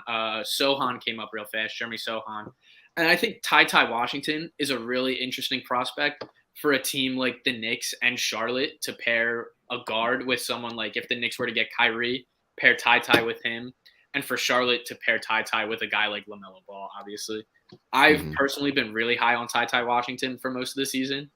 I just thought that was another name we could throw out there for the end of the lottery. I think that he fell on my board. He was originally at Yeah. 13. I think he's at 16 on my board. Okay. I just think that his size is going to be a legit issue. Yeah. We saw CP get abused by Luca. We saw, I think Kemba Walker is almost that same size, and that's my comparison. High end comparison is Kemba Walker. I think that he has a little bit more athleticism, but it's going to be really hard to contribute as a smaller guard at this point in time. I think for some teams in the back end, I really like he's probably one of my sleepers, Blake Wesley from Notre Dame. They're saying he could fall like fall. I've seen a lot of mocks having the Sixers take him if they keep their pick. Right. We could go to this pick. Oh, there it is. There we go. Nice. Yep. The obvious. Love the it. Good obvious pick. yeah, that's a good pick. He's so That's good. I mean, that's probably the best player on the board for all of us. Like Yeah, he's that's left. Yeah, the only knock for me on him is his off-ball defense. He allowed a lot, and I mean a lot of pack cuts, which a lot of college players do. This is a little bit nitpicky. He just has to remain disciplined, and I think that he'll get the discipline with Rick Carlisle, who at first, when he was in Dallas, was pretty good defensive head coach. I think outside of Mathurin, because we talked about like my top five, your top five too, Ian. My best player available is still on the board. Jalen Duren. Duren. Jalen Duren. But again, I really don't love see it. him going anywhere higher than like pick 9, even though I think he should. Right. But yeah. But I wanted to Carson Stewart. Do you have any other thoughts on Benedict Mathurin? I just No. think he has the athletic ability and potential to grow into any situation that he's put into. So I think he just fits even better into this Indiana Pacers team that he just fills a big need, especially in that like kind of small forward, power forward type deal. Like he can replace a TJ Warren especially athletically and offensively, and he can improve defensively way better than TJ Warren could ever play defense. So I think it's just a great pick. He was me and you, Stuart. We know much more than the consensus. Yeah. He was a horrific defender for us. Terrible, horrible defender. Could We get could a go bucket, but that was about it. Right. Where do we see Portland going? Because we haven't even made our way down to the 7th pick yet. Dude, I'd love for them to trade it for. You know, I saw the Anunoby rumor that they were trying to get Anunoby, which I think that if they ended up trading for another 3-and-D wing, it's just like, why the hell did you trade Robert Covington, Norman Powell for pennies on the dollar at that point? Right. Mm-hmm. But I think that it's Shaedon Sharp. I think that's Lillard. I think that's Lillard's guy, and I think that they're going to listen to him going forward. Is it Lillard's guy? Is that like known? That's one of the names that he's brought up. Oh, okay. Yeah. I was gonna, for the sake of the argument, I was gonna throw out 2 other names that weren't Shaedon Sharp, and it was AJ Griffin and Dyson Daniels. Yeah, I was thinking Dyson Daniels. Yeah, and I was thinking more so AJ Griffin because I feel like again that point of like another wing to pair with now Dame, whatever else is in Portland at this point. Jeremy Grant, Yusuf Nurkic. Yeah. Josh Hart coming off the bench. That'd be sweet. That's nice. That's a nice little bench piece. I think there's a lot of good options at this pick that I don't think they'd be willing to trade unless they can trade back like a spot or 2 and still get one of those 3. In a really good spot too. Like you just said, they're in a really like trading for a guy like OG or whatever option they go with on the board right now. Mm-hmm. I would hate it if it was Dyson Daniels. I'll just put that out there. Yeah. I think that Dyson Daniels is going to be a fine role player. Why would they want another high-end role player for Portland? I understand like he's probably NBA ready at this point in time. I think that they need a lot more upside and young upside. They just don't have outside of, if you wanted to throw out Nazir Little, Anthony Simons is on the come up. I think that they need those high potential guys, and Shaedon Sharp would be nice. And I like that AJ Griffin pick. I'm a little bit lower on AJ Griffin. What are your guys' thoughts on Griffin? I like Griffin a lot. Yeah. I just don't really see what the hype is with Griffin. I feel like he's one of those guys that's like he doesn't really do anything like super, super well. He's just good at a lot of things.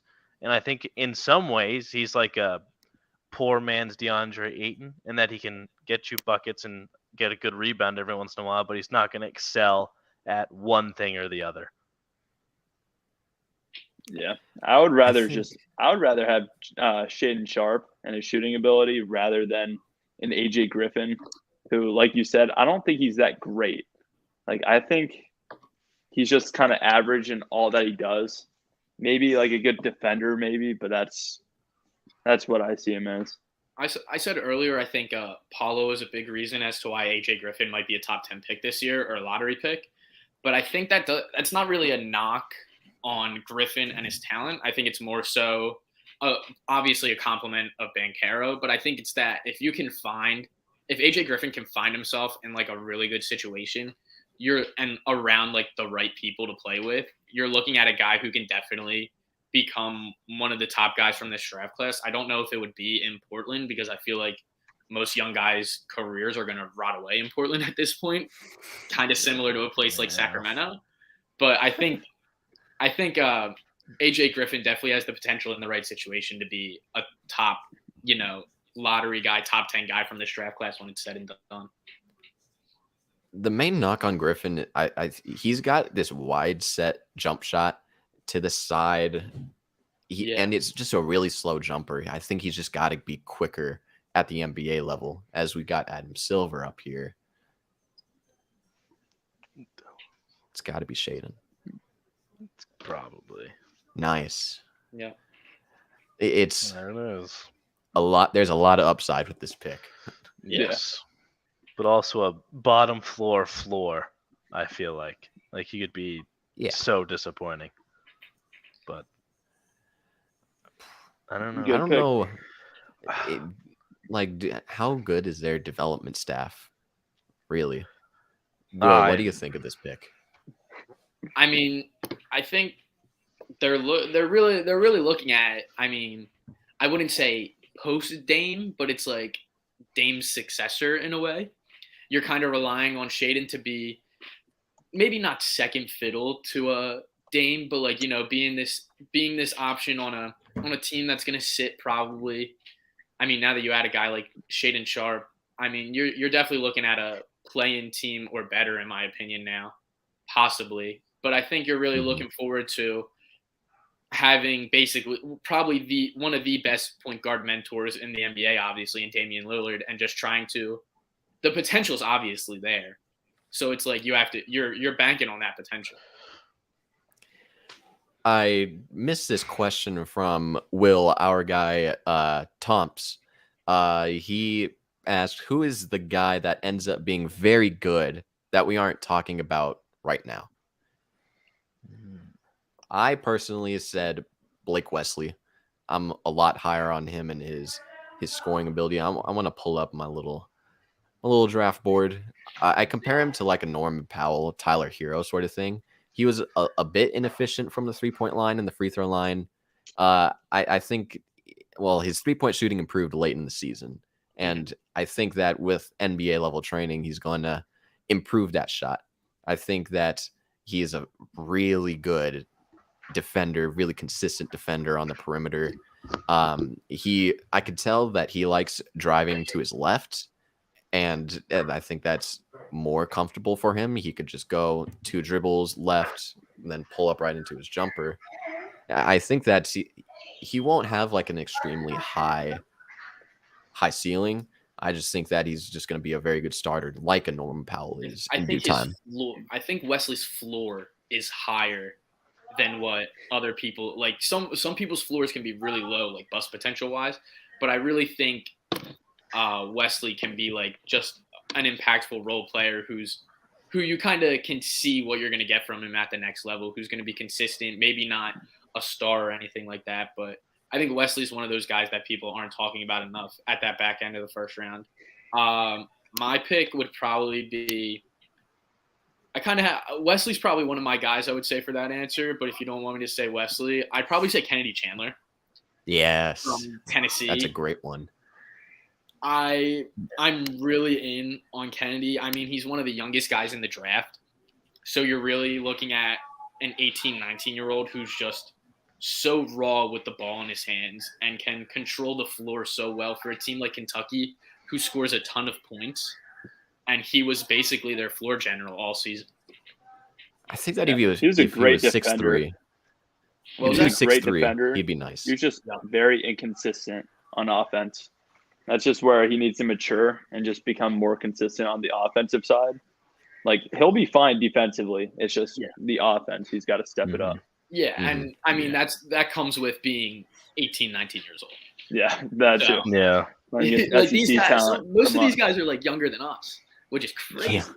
Or our age. Like, we're age. 19 now. Like, and we're reporting crazy. All right, my guy who's I think is going to be really good is EJ Liddell. I watched him a lot, and he's a great offensive player and a great defensive player. Like, his mid-range shot just needs improvement, and he needs to be a little more explosive, but that's all he needs to do. And especially where I got him going to the Timberwolves. That'd be a great spot for him to land.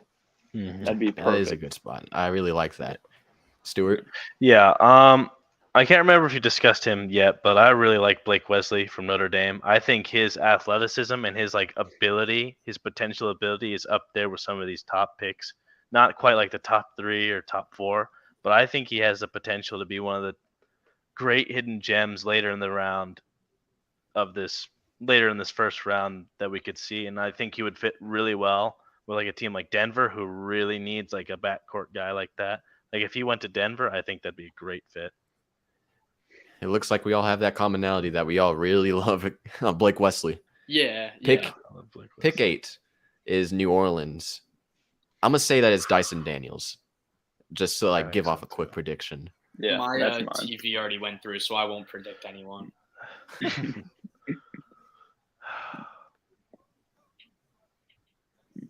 Man, There you go. I think that's fine for New Orleans. That's okay. Yeah. Like, I think that they'll eventually get rid of Devontae Graham, I think that he's on a pretty bloated contract. Mhm. And if you really wanted like another backcourt partner, I think that he really does fit a Willie Green system. I think that he's going to be a pretty good, really good point guard for them. I mean, of course, it's obvious to say, like, oh, he's going to be a lot of fun with Zion Williamson, but I feel like every guard they could have taken in this draft class is going to be a lot of fun with Zion Williamson.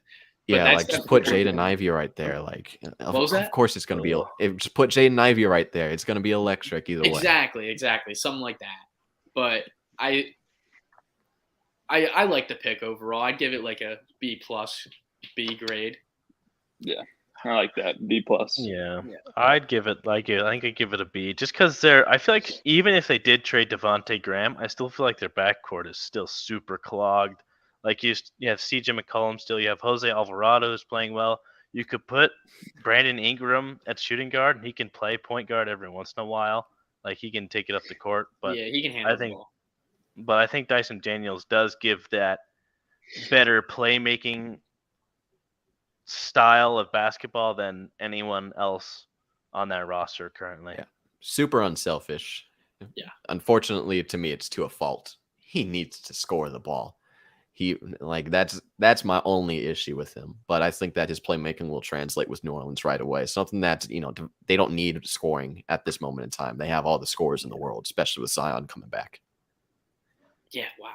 They really do have Zion. If Dyson Daniels really pays out for I'm not talking like immediate impact, but like I'm saying like maybe not just this season, but next season and the year after, and Zion can stay healthy, and McCollum, I don't know what is his contract looking like if he's to return on a second contract, and Brandon Ingram sticks around. That core could be something else.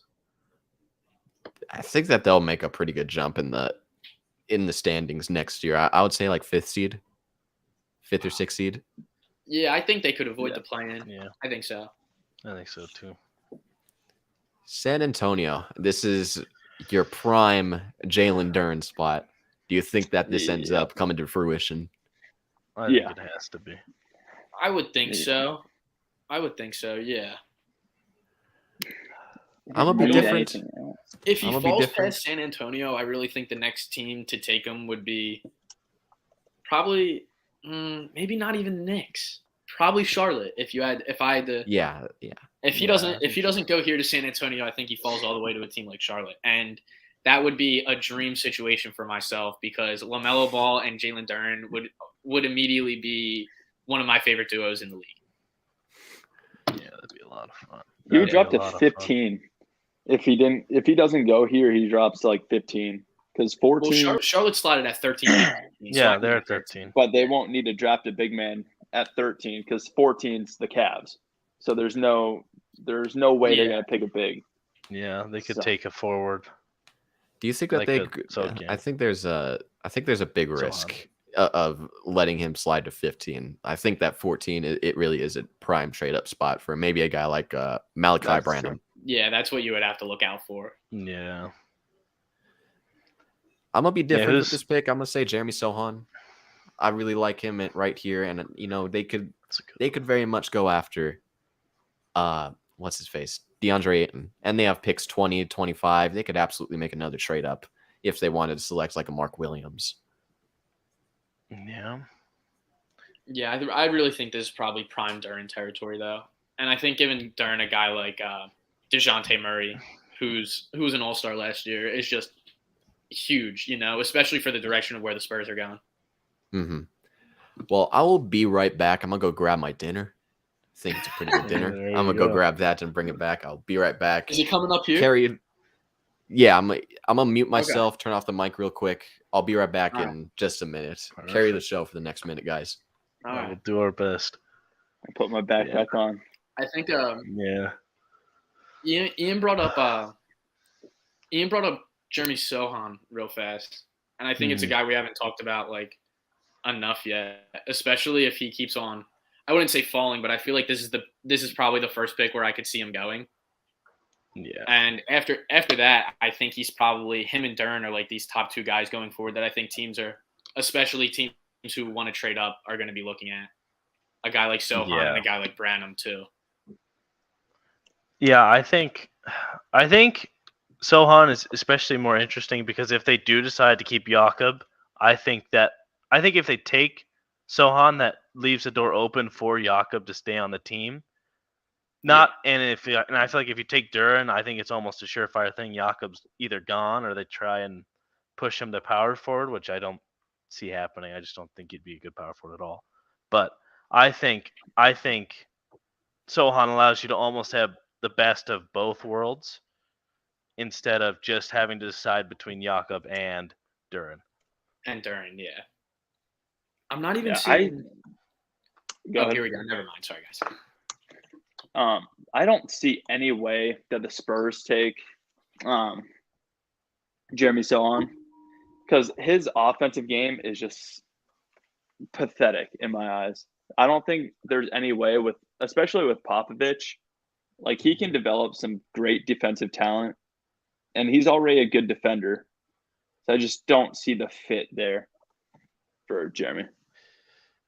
I think it's like that's fair. If you look at the Spurs like roster top to bottom, I think one thing they're missing is kind of like that stretch forward, that 4-man who can kind of do it all on both sides. Maybe not all, like you were just mentioning, but can bring you something on both ends of the floor.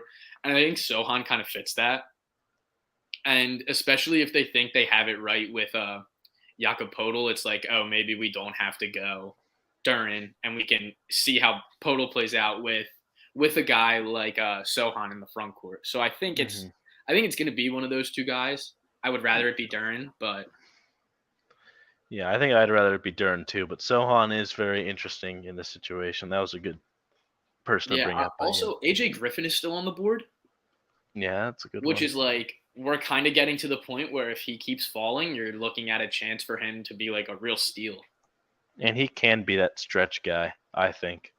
Like I did say earlier that he doesn't really excel at much, but he did shoot 45% from three, which is kind Griffin? of insane.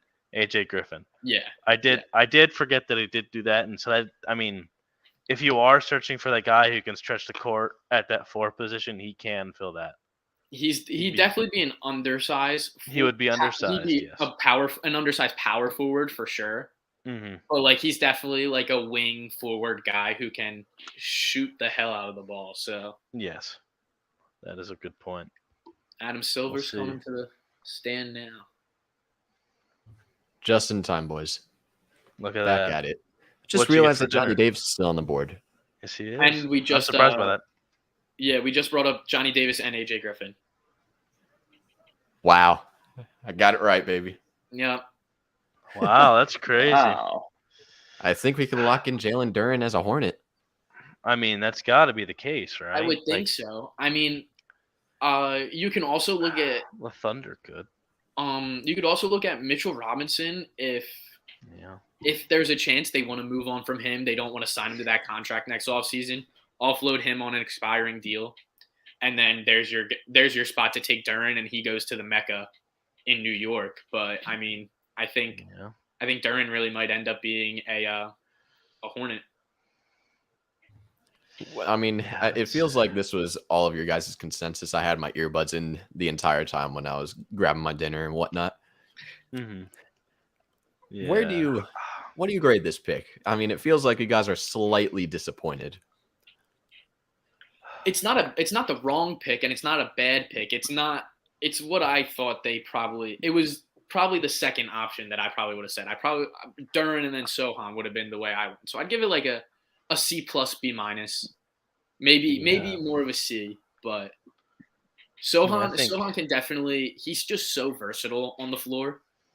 It's like, it feels like he does a little bit of everything more than being good at more than just being really good at one thing. He does a little bit of everything, which is kind of like perfect on a team like a San Antonio team that's trying to get back into the mix in the Western Conference. Mm-hmm. I feel like for me, it's just, I mean, I already explained to him. I think that he's a Kyle Kuzma, Jeremy Grant glue guy. And do they really need, like, the case against Jeremy Sohan is that, do you really need a glue guy right now? They're really not a playoff team. Right. And, I can agree that Jalen Duren probably should have been the pick. He gives high potential at the center position. I think that's they're in a weird spot where they're like not like they're too good to be bad, and like they're going to be stuck with these mediocre picks and settle for these glue guys. I think that they really have to make a push and try to get themselves some more talent. Yeah. I just don't know why they would make that pick, because his offensive game just, I don't know why you'd want that. They need a stretch four. Why would they get a guy who's struggling to have like that consistent jump shot? Why would you bring him in? I just don't understand that in my eyes. Oh, I think we got ourselves one more guest right over here. It is my guy, my former roommate, D-Trum. How you doing, my man? What's going on? Just stoked to be on and stoked to make a special appearance. All the way from Minneapolis, Minnesota. Hoping somehow we can get so. But yeah, stoked to be on this. Daniel, can I just ask real fast? What's gonna happen to D'Lo tonight? I don't think we're gonna make any trades tonight. Usually, like, you don't really see big names fly around in the draft. I feel like when you're talking, but like someone like just the Spurs just made their pick. I speaking of the Spurs, I don't know about their pick. I think that's kind of a reach. But besides that, I just really want DeJounte Murray in the Timberwolves uniform. I know a lot of other teams would like DeJounte Murray on their team, but if I would trade D'Lo, I would definitely trade him for DeJounte Murray. Okay. It's really funny. We both have insanely high asking prices and expectations for our teams. It's great that we're all extremely biased towards our teams and expect the most, the best. But we could move to this Washington pick next. I personally think that it's going to be Johnny Davis, but I think that they should really try to grab a point guard. It might be too much to go get a Malcolm Brogdon, but if it means that you're keeping Bradley Beal, you do it. I just still think that it's going to be Davis. Could we see our first reach with Washington? I don't think so. I don't see it. Maybe a tie. That's what I was gonna say. Like if they're really sold on wanting to get a point guard, I feel like Ty would be the point guard they'd pick, but it's I feel like that's really early for a guy like Ty. Yeah. Mm-hmm. I think or the guard from Ohio State, Malachi Branham. More of a two guard, but I see if they really want to lock in a guard, if Beal is to go somewhere else, or even if Beal stays, I feel like Branham wouldn't be this is his picking range, but not really the team he should go to. Mm-hmm. I think that Johnny Davis I feel like this is going to be the pick, so I'm gonna go about it as if it is. It just he's a score first two guard. Where in the world does it fit, especially since they already have a loaded front court with Avdia, Hashimura, Corey Kispert, Kuzma, Caldwell Pope. You know the list keeps going on. Right. I don't understand. Maybe not necessarily understand the logic of getting another off-ball guy. What do you think about a guy like Agbaji? He's a guy who can play defense, 3-point threat. I think that could be really interesting with a guy like Bradley Beal, who's going to demand at least a heavy defensive presence, and I feel like opens up that offense more. But I do think they need a point guard very badly. That wouldn't be a bad option. Need a. Go ahead. Who was that? Go ahead. Who was that just going? Yeah, D-Trum, you cut out. Yeah. Oh, I was just saying Washington needs a lot of things. Yeah, obviously. Yeah. So, you might just go best player available here, in my opinion, and that was probably Johnny Davis. But at the other end, like AJ Griffin has all the talent in the world, and I think he fits well with any team in these next picks. So I would hate the Knicks to get him because like I just don't want There we go. wasted. Yep, there he is. Johnny Davis. Johnny Davis. Johnny Davis. Yeah, Johnny I think Davis. those Wow. would be a pick. I think that's a smart pick. I like that I pick. think it's a smart pick too. It's smart. Definitely But safe, but also smart. Oof. I would go about the. I hope that this is the next step towards them getting rid of Beal, man. But like, is he really gonna do that? I feel like Davis is a logical like replacement for Bradley Beal.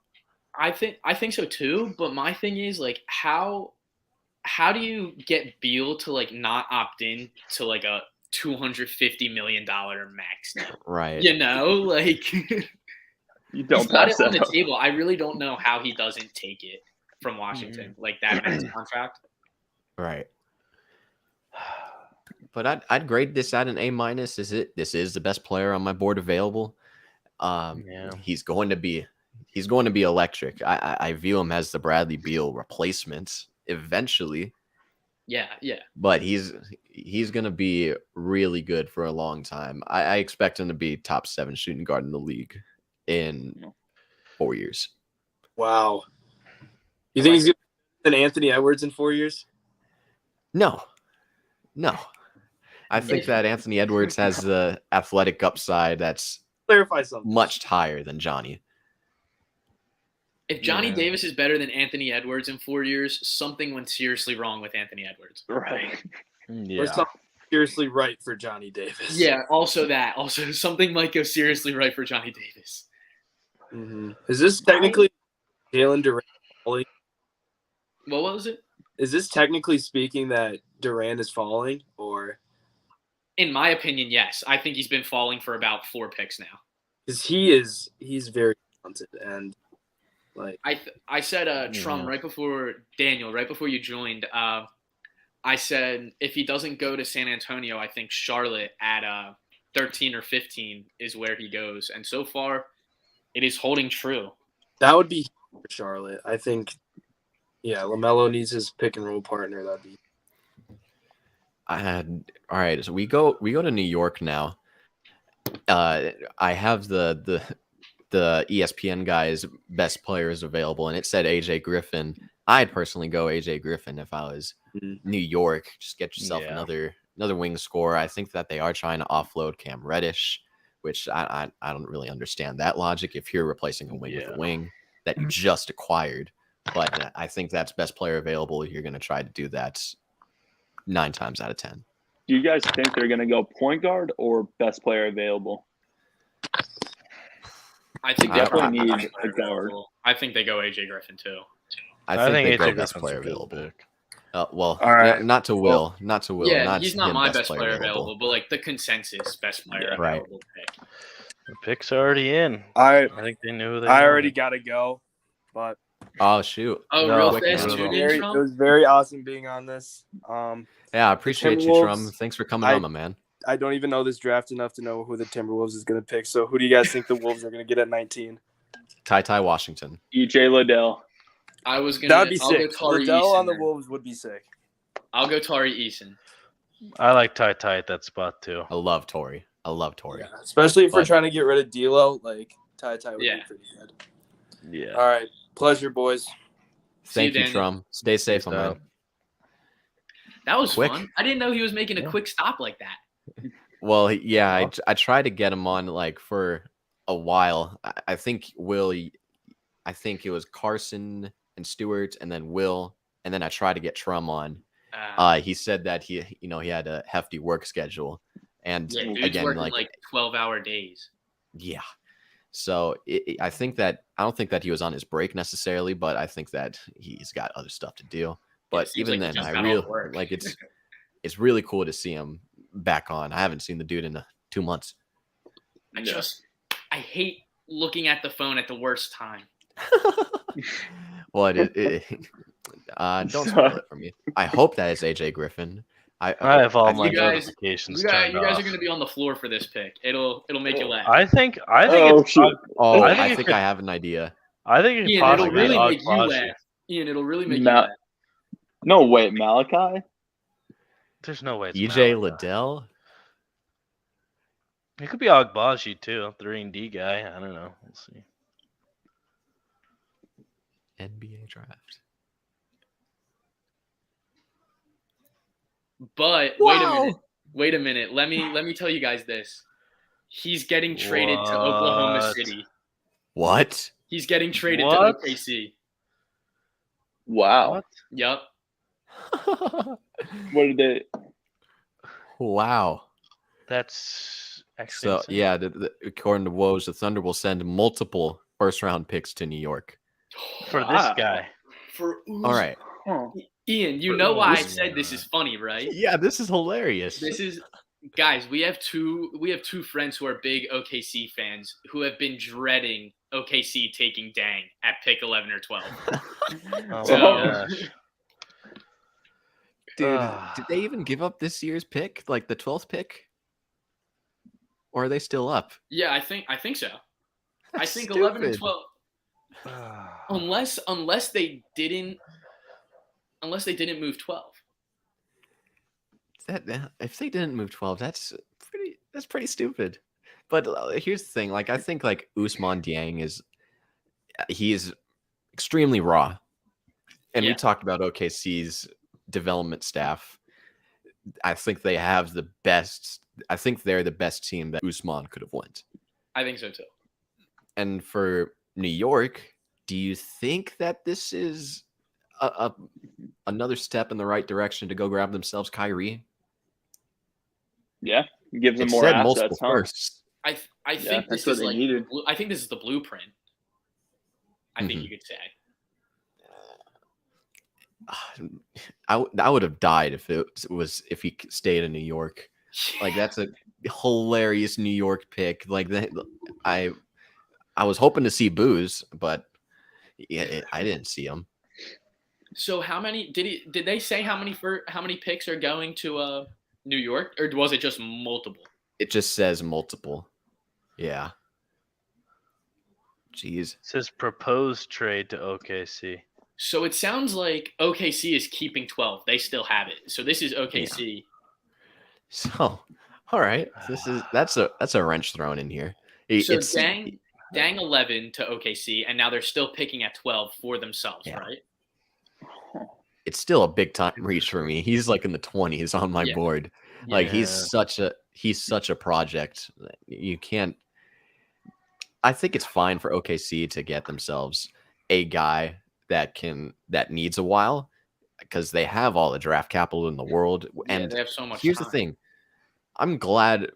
Here's like an unpopular opinion. I'm glad that OKC traded away multiple first round picks. They need to start getting rid of these draft picks and start trying to win. They have all the assets in the world, and if you keep waiting, teams are going to keep asking for 4, 5, 6 first round picks that you have. Right. Yeah, Yeah, they know you got them. I exactly. think now this is where Duran goes. I think Duran goes here to OKC. That would be a weird fit. I Huh? could see that. They have I could see Isaiah Roby starting at center. Like that's not gonna work. Chet, yeah, exactly. Chet and Duran are clear upgrades over Baisley and Roby, like you said. And who else is there? Who's even in that front court? I couldn't even name you guys on OKC. Isaiah Roby, Jeremiah, Derek Favors. Robinson Earl, Oh, Derek Vic Favors, yeah, Krejci. JRE, yeah. Jamichael Vic Green. Krejci. Who would have thought that his name would pop up in this show? What a dude. I man. saw it, like it made. I kept on seeing it come up that this guy could be like a project pick for OKC. I didn't really see it coming to fruition, but I mean, here we are, and now they still have pick 12. So OKC could really come away with a crazy draft class. So, who would OKC pick right here? I mean, y'all said Duran. I think Duran's Well- a good pick. AJ Griffin is still on the board, isn't he? Yeah, AJ Griffin is still on the board. Random is still there. It's not surprising though. I No. don't think that it's surprising. I again, I briefly talked about it before the next pick came up, but AJ Griffin just needs to be quicker in every single facet of the game in order for him to be an effective shot maker. He can make shots. I agree with you, Will. He was set up a lot by Paulo Banchero.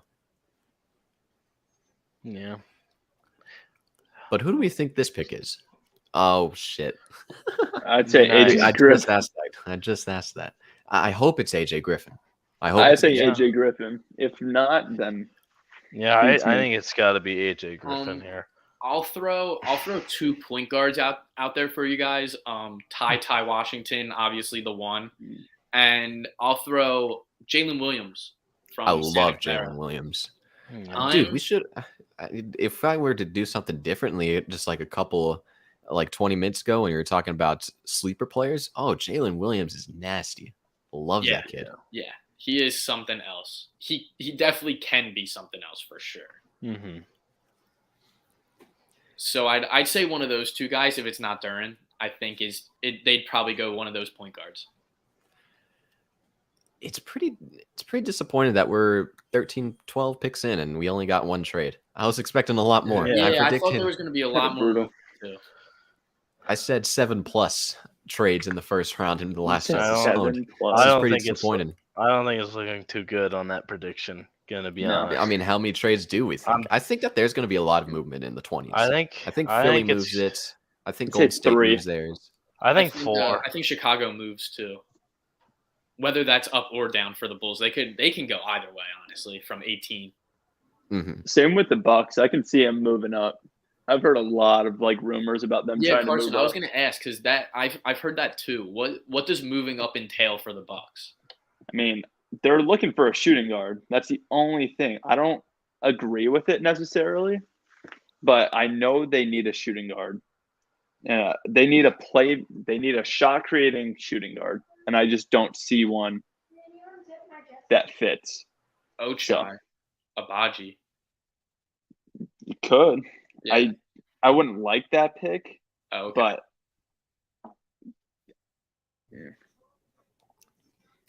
12th pick. Wow. Love that. That was sick. That was pretty sick. love I'm that. gonna admit That was pretty cool what I just did. Good stuff, Will. Thanks, guys. it's legit. Wow, he can be. Yeah, he can he's be gonna really be good. nice. He can be really good. I had him Oh, Go ahead. at one just point. missed I had him at 29 on my big board. Dude jumped up to 19 for me. Still slightly early, but he's got a ton of potential. I love this kid. 100%. Yeah. And Ian, I I know like you're him. not as much as a college basketball watcher as I am, but being Right. out at school in Arizona from being from Philly, I kind of found myself sitting in West Coast college basketball more often than I was the East Coast, and Right. seeing him in the West Coast Conference, it just felt like he was leaps and bounds above like every other guard he faced. It just Mhm. felt like he was always one step ahead, and I watched him more than I probably would have if I was home, and I'm glad I watched him more because I really think this guy could be a really good point guard alongside Shea as the 2 guard. You know who is the next Yeah. best point guard that came from Santa Clara?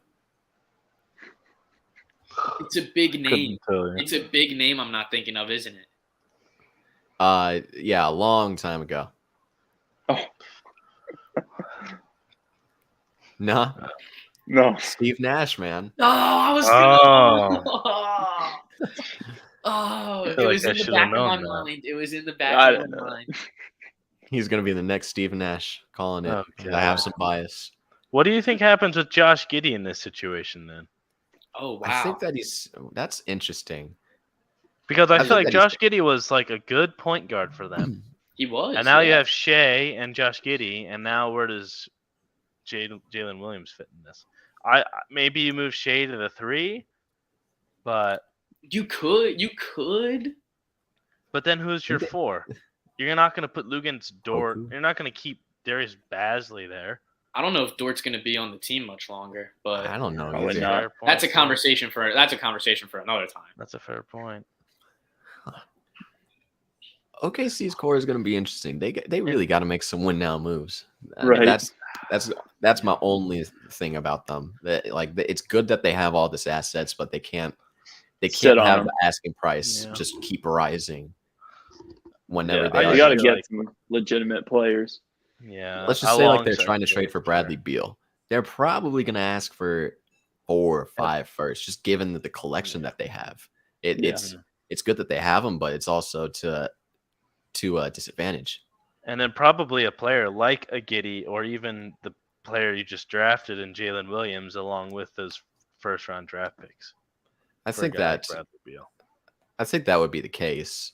It's just they got to have slightly more sense of urgency to try to win. Because at this point, if they just keep acquiring picks and letting all these guys leave, you're going to be stuck at the bottom for a long time. It's just reuse and recycle at that point. Right. Yeah. We now move to Charlotte. This come on. I mean, now. it has to be has to be Durant. Durant. Gotta It be. has to be. It has to be Durant. Not necessarily. I think it could possibly be AJ Griffin. Like Because you said, yeah. It could Yeah, jump AJ Griffin's back. interesting. Because I think they might try to. Cleveland isn't going to take Ooh, Durant. There's just no way Cleveland takes Durant, right? There's just right. The so it's only like possibility you- is a trade up there. Right. Are you risking waiting on Durant to take Griffin, and then seeing who trades up and to take whoever? Dude, AJ Griffin would be nice in Cleveland. AJ Griffin Now would be that, nice. now that you think Yeah. about it. I think AJ Griffin probably goes to Cleveland. I think Cleveland sticks at that spot and takes AJ Griffin, who would be huge for them, who adds a 3-point shooting threat to that team that they really didn't have too much of last year. Yeah. I think that I want to check out the rest of my board really quickly just to see best players available at this moment in time. I think that it's going to be Duran at this 13th pick. So I'm going to go about it as if he's not on my board. AJ Griffin goes AJ, Torrey Eason, Blake Wesley, Malachi Branham, Ty, Agbaji, Mark Williams, and Nikola Jovic as my next best Jovic guys. is a really interesting prospect. He reminds me of Gallo. Gallo's a really good comparison. I had a hard time giving him a comparison like that. Just like a different play, because he's not much different, but he's kind of like this, not really against the mold of any type of forward, but he's kind of like something we haven't seen from a European player, the way he's kind of like a stretch forward more so, he's kind of dynamic in that way than just with most of these European guys outside of Luka. I felt like, and at the time of the draft, you kind of know like what you think you're getting, but I think like Jovic is one of these like mystery guys of the draft class. Absolutely. I think that he just is able to do a little bit of everything. He just has to be smarter with his shot selection. Yeah. That's one of my biggest knocks on him, is that he just tends to force up stuff that's not there. Is he coming over like immediately? I think so. Okay. I think of him as like a Gallo player in terms of shooting ability, but there's also like that level of passing that Jovic brings a lot of versatility in that way. That's why I saw some flashes of Dario Saric there. Love it. Yeah, I bet you love it. Yeah. Do you guys Process think legend. Gordon Hayward is still on the Hornets by the start of the season? No. I don't. Yeah, And I do. you think so? I think that so. Go ahead. I don't know about that because I think they could take like a Griffin or a Agbaji here and make that interesting. Well, there's 13 just went in through for me. Nice. So they're out of the DA running now. Yeah, there it is. That's tough. 215, baby. So Billy boy. I know that you're salivating over this pick. I'll let you take the floor for this. I have been dreaming of seeing LaMelo Ball and Jalen Duren share a court once the lottery was decided. And I really think we're going to be looking at one of the most fun young duos going forward. He is just so ferocious around the rim, and LaMelo grabs so much attention in the pick and roll game, and Duren offensively can just take such a leap with a guy like LaMelo running the floor for him. He's given me, like, they're comparing him now to ESPN to Bam, but I think he can be more dominant defensively than Bam was. Again, my Dwight Howard player comp still holds. This is awesome. This is really awesome. Yeah, I'm really happy with this Charlotte pick. Hornets and the Pistons should be a fun teams to watch. Those two teams have some pretty good duos. But now, like Charlotte, Young they duos. still don't have a coach. What do they do with their coaching situation? Oh my God. Yeah. Yeah, they don't have a Like, coach. Yeah. That's Mike a little bit of an D'Antoni issue. was like their runner-up. Like selecting Duren isn't a very smart selection if you're going to be hiring D'Antoni, who loves, we all know that the 7 seconds or less offense, the small ball lineups. Jalen Duren will not be a Charlotte Hornet. Whoa. He's going to be a Detroit Piston. What? How? What happened? It sounds like Jaden Ivey and Jalen Duren are getting moved in a 4-team trade. A 4-team trade? Yeah, I'm trying to see all the details right now. Whoa. Shot. Jalen Duren is a Knick? What? Wait, is it Nick? What? What is happening? Whoa. I kind Whoa. of did think I Jalen see. Duren might be a Knick. I feel like that would work well, especially they don't keep Mitchell Robinson. But Right. I see it from Shams. think it Hornets traded Jalen Duren to the Knicks. And then Woj. The Pistons are acquiring Jalen Duren. Whoa. what? Who's acquiring Duren? Gosh, What damn it. team is Jalen Duren on? Who is going to be my second favorite team this season? This is important. Jalen Duren to the Knicks. Hornets trade Jalen Duren to the Knicks. What is happening? Here's the Wow. trades we were talking about. Yeah, I Hornets mean, too. The craziness They begins, right? literally all just happened at the same time.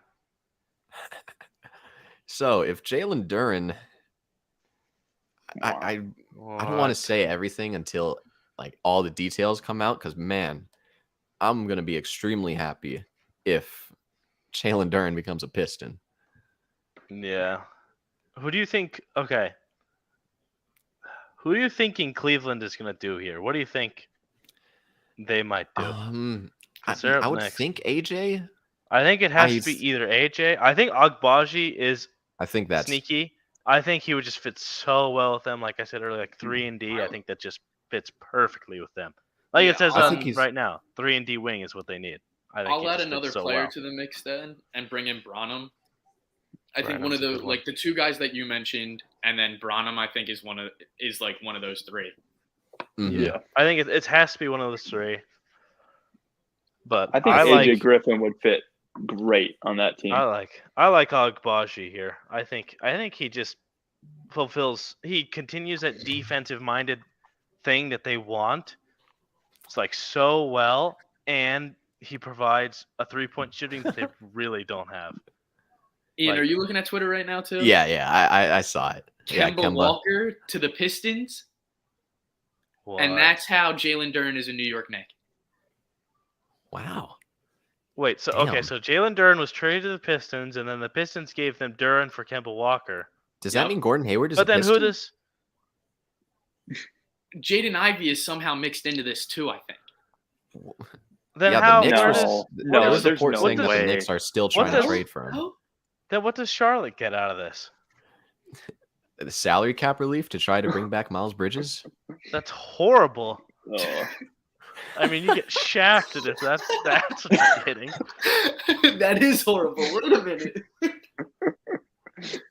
Did they just that's trade away their actually- first round pick for like nothing? For cash, I mean, if that's what they did, that is the most low IQ. terrible trade I think I've ever seen. Jalen Duren Negative for cash election trade. considerations? Is that what I'm getting at here? I mean, Jalen Duren fit that team so well, and they just traded him away for cash. Like, there's no way that's actually what it is. Unless Jaden Ivey is going from Detroit to Charlotte. But that Right. doesn't make No sense. way. I feel like they already have Terry Rozier and LaMelo Ball. Cleveland selects. We don't even know the full details of this trade yet. This is crazy. This is wild. I'm so on edge. Like Yeah. the Cavs selects Agbaji, which is excellent, but like, Agbaji. man, I'm so I on have edge. bigger I need to things know to the worry details. about. I called I it. have Let's bigger go. things to worry about. I think that's one of the first picks I've been Pistons are right about so sending the far. Yeah. So from Woj, the Pistons are sending the Hornets the 2025 first round pick via Milwaukee that they received in the Jeremy Grant trade. That's it? That's one part of the trade. Okay. There's got to be there's no more. way there's gotta going be into more this. than that. That pick I mean, has been that's- swapped around so much. Four Yeah. times.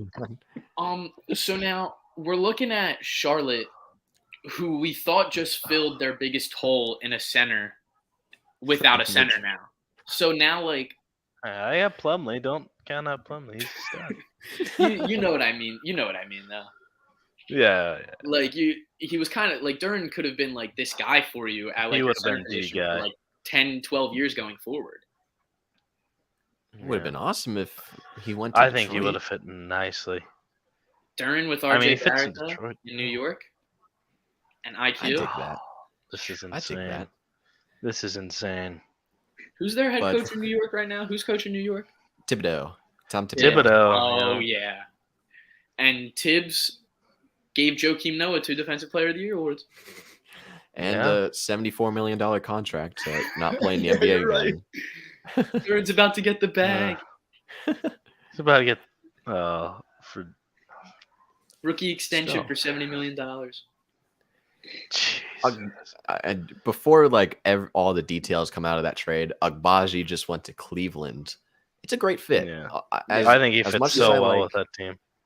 As much as I like AJ Griffin going to Cleveland as a shot creator, shot maker for them, I think they just need role players. I think that they're going to get the scoring and the stardom from Mobley, from Garland, potentially from Jarrett Allen.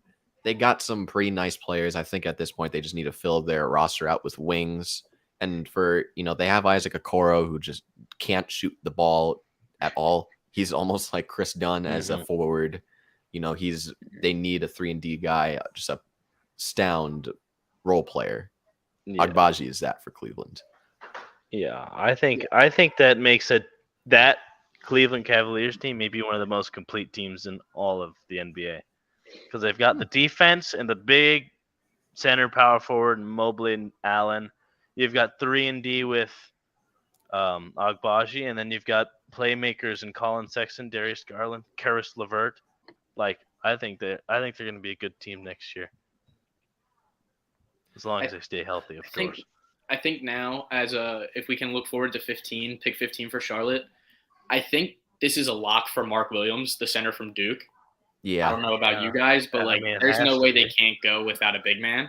I may be wrong, and they may go AJ Griffin, but I really think Mark Williams because doing Or that if straight for they're- Duran means you have a plan to get a big man. So I think Mark Williams is the choice here. Or if you're planning on still I trading agree for with a that. DeAndre Ayton, and you're using that draft pick that you just got, and maybe this draft pick or another player for DeAndre Ayton. For DeAndre Ayton, yeah. It's just going to be hard for the Suns to get back value if there is that. Yeah. God, I'm still waiting for these details. This is ridiculous. Why are they not posting this? But I did, Probably because all the big details I think were probably out. because I do think that Hayward does somehow become a Piston as Okay. salary cap relief. They have $60+ million, and they'll still have room to bring in DeAndre Ayton if they choose to do so. But here we go to I'm gonna go about it as if they've selected Mark Williams with that pick. Yeah, that pick makes sense. Yeah, it does make a lot of sense. Like where? I don't understand. Oh shoot, Stewart, Oh, no, where did Stewart. he go? Stewart, come on, man. Click the wrong button. It's a Stewart thing to do. Stu meant to hit mute. Now what is this? What are you Now looking at? Woj is saying that Duran is a Piston now. Wait a minute, what? What is They're happening? not on their game today, huh? They're just they're not on it. All right, there you are, Stuart. What happened, man? I hit a fancy button on my mouse and it sent me like back to the previous page, and I had to re-sign in and everything. Brutal. So I'm back now. So what did I miss? Nothing yet. They Nothing. haven't announced Good. the pick. Other than Okay. we just saw like Woj is going back and forth with On who Duran's going to? Yeah. Jeez. So right now, it sounds like Shams thinks Duran is a Knick, and Woj thinks he's a Piston. So God, we got some stuff to work out. Whoever comes out as right is like the most superior insider. Yeah, I think they'll win. Whoever gets this one right probably wins the draft.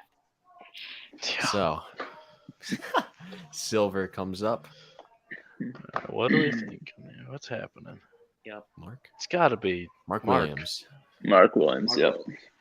Yeah, It's a downgrade. It's a downgrade. Yeah, definitely a downgrade. It's I'm fine with Mark. He doesn't have the upside like how a Duran does. I see Williams more as like a Hassan Whiteside, just like a fine shot blocker. He has the length, just no offensive ability really, other than finishing at the basket. Mm-hmm.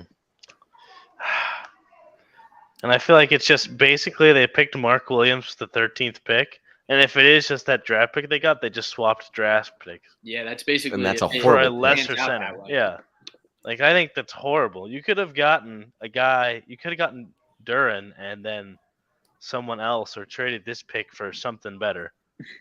Yeah, but like I hope that Charlotte is doing the right thing and clearing space for Bridges. They've got to have a plan. Like this is just a mess right now. This is bad. We could go to pick 16, which goes to Atlanta. I like Malachi Branham here. I think this is where AJ Griffin finally goes. You think so? I think Griffin's this is a good spot for Griffin. I'm ready to call AJ Griffin the steal. I think that if they're one of the top 3 to 4 teams interested in DA, I'd ask for AJ and Clint. Wow, it's a heavy asking price, Ian. I got no leverage. I need if you're I think you have plenty of leverage. If you're willing to offer up a max deal to somebody, you're willing to sign and trade, you're expecting DeAndre Ayton to cover everything that AJ Griffin and Clint Capella is bringing and then some. You should be fine with giving up at least one more additional asset to get the guy that you're expecting to be a superstar. What do you think about AJ Griffin and I'm blanking on his name. No, John Collins, DeAndre Hunter, no. Trae Young. Draft prospect? What is his name? No, it's the older guy. God. Gorgie Jang? No. Gallinari, Bogdanovich.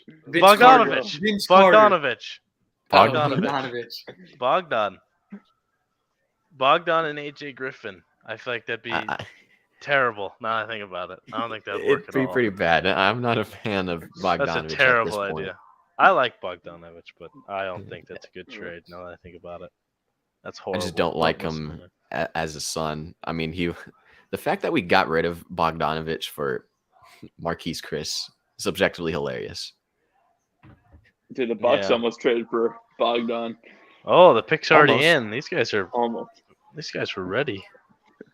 That would have been sad. So Woj is still going about it as if he's Jalen Duran is a Piston. What about Shams? I'm talking right now though. I'm gonna throw some fun insider information at you right now. I'm talking insider. He's got the inside scoop. I'm talking to someone close to Jalen Duran, a AAU teammate of his, that says Duran sounds like the Duran he's on the Knicks. Okay. And that's sources close to the Duran camp. I'll put it out there. Sources close to the Duran camp. You can't disclose who the source is. He's a Division I college basketball player, so there is credit behind who he is. AAU teammate of Duran. They grew up together, so the situation is close. All right, so I just completely missed out on that. All right. So, What do you mean? Well, you said it right before. You were explaining that he's a Nick, and I only heard that part. The clarification isn't on Twitter, but to Jalen, it sounds like he's a Nick, I guess.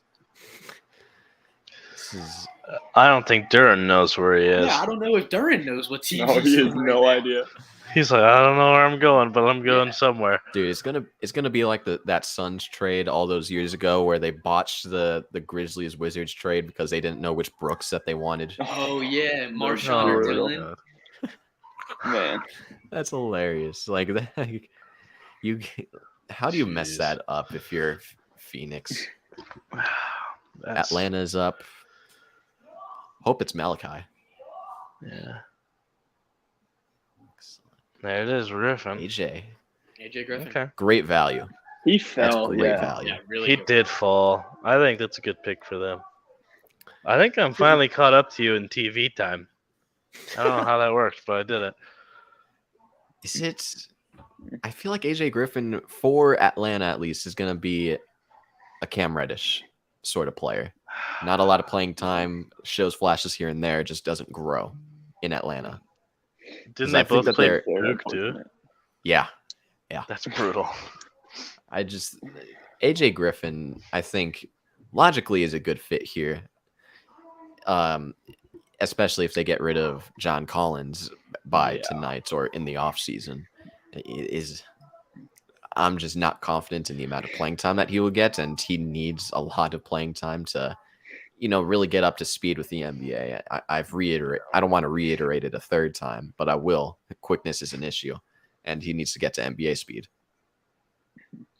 Yeah. That's a He good just point. covers, we're talking about AJ Griffin right now, right? Right. Yes. He's so long. He can just cover so much ground. Like obviously he's not going to cover as much ground as like Chet or Duran, but like as a wing guy, the way he's able to get, obviously doesn't have the natural speed, but like he's just so long and can just get to any spot on the floor. It feels like.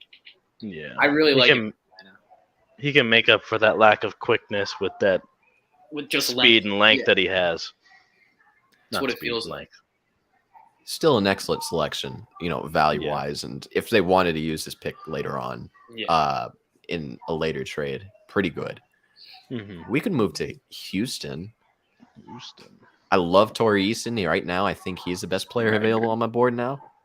Yeah. I've had him. You'll be surprised. I have him as my 13th best player. I'm not I think that- high on him. I'm pretty high on him. As I'll pull up the board. I think that I've really valued Andrew Wiggins a lot in this playoffs. As he's not going to be a first, second, maybe not even a great third option. But if you're just going to get yourself like an athletic fourth option, glue guy, plays defense, gets offensive rebounds, is able to hit the 3-point jump shot, able to create your own shot, I think that's extremely valuable to any and every team, especially for contenders that you need shot makers. And I think Torrey Eason could be a really good shot maker in the league. I think that in a role with Houston, I think that he won't be that third option like how Andrew Wiggins might be, but I think that he'll grow into that role. Yeah. I like Branham here from Ohio State. I like Branham too. Yeah. I think he like the term isn't really like safe, but I think he's probably like the guy that Houston would want to pair with Jabari Smith, not Paolo. That's crazy. Yeah, Jabari right. Smith. That's actually insane. Yeah. I was gonna say, is it slightly redundant to Josh Christopher, who they drafted last year? No, I think just because think so. Houston is probably like so far away, you can't really have redundant picks at this point, So I think it's like you're just finding the right guys at this point. And I'm just upside. drafting value and upside. Exactly. Oh shoot, it's already up. Yep. No, that's just Oh a no, replay that's the replay. of Oh. Jabari. Jesus, why would they do that? I know, I I think saw that- that too, and I was like, wait a minute, this looks similar, Yeah. familiar. I think Jesus. Ian, I like your Eason pick a lot. I think outside of Mark Williams and Jalen Duren as like on a defensive scale, I think he's the best defender in the draft. Hmm. From As terms like of, a bigger guy. yeah, away from like your centers and everything and like your rim protectors. But I think he's so dynamic defensively. Again, really long. He gets in passing lanes really well. And again, I watch Matisse Thybulle 82 games every year. The way Eason can get into passing lanes and disrupt ball handlers reminds me a lot of the way Matisse Thybulle plays defense. But I think Eason brings you so much more offensively than Thybulle does that he's just more athletic. He's comfortable shooting the ball. He can create his own shot. All those things I just said, Matisse Thybulle can't do. Yeah, right. So it's like I would have loved to have Eason on the Sixers, but I mean, I think if he goes here to the Rockets, it's a good spot for him. And it looks like the pick is in. I look at him a little bit differently. I think his scoring is like his most hit or miss sort of thing. I think that he was actually a pretty inconsistent shooter. I think that his mechanics were a little bit flawed. Yeah, that's like the one thing. And he was turnover prone. And I think that he'll be allowed to make these sorts of boneheaded plays in Houston because they have nothing to lose at this moment in time. Yeah. But I think that's an area of focus for whichever team that he goes to. But you talked about your Philly team, and that's it's a very, very great fit. I love you guys don't have that athletic wing that can do the things that he does. You don't have an Andrew Wiggins type of player who he's going to be the model of third to fourth options from here on out for me. Now it seems like. Yeah, but you're right on that Sixers point. The one thing we lack is, those athletic wings, your shot creating wings, your playmaking wings. It's just like we none. We literally have like no playmaking wings, it feels like. Niang needs someone to create shots for him. Tobias Harris is our best shot creating wing, self-shot creating wing. And that's just not something I want. Brutal. And Furkan Korkmaz. If he sniffs the rotation. Right. Shake Milton, who I've actually grown to like a lot. Shake dealt with back problems all season. Last season was kind of a lost season for him too. His role totally changed after the trade deadline, obviously. He was battling injuries the entire second half of the season, it felt like. But I think if we stay with a Tyrese Maxey and James Harden backcourt, Shake as our sixth man, a fully healthy Shake could be a really good sixth man. Yeah. So I'm pretty sure we talked about this like very slightly. We'll get into it after this selection. Yeah. Houston. Branham. Oh. There it is. Nice. Not Branham. Nice. There's not your guy. Branham. My guy. 13th best player. A+. Great value. Yeah, Love him. Really good pick.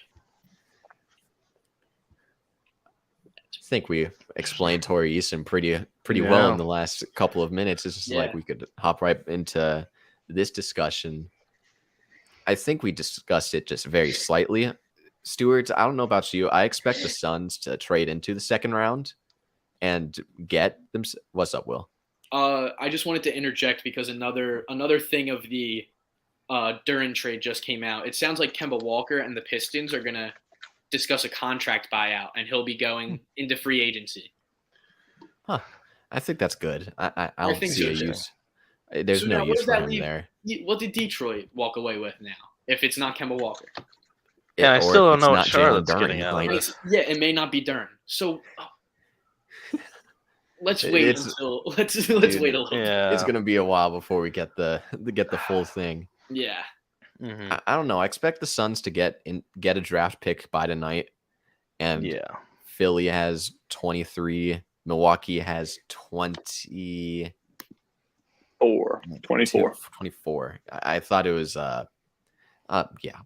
So what is like at this point in the draft dream scenarios?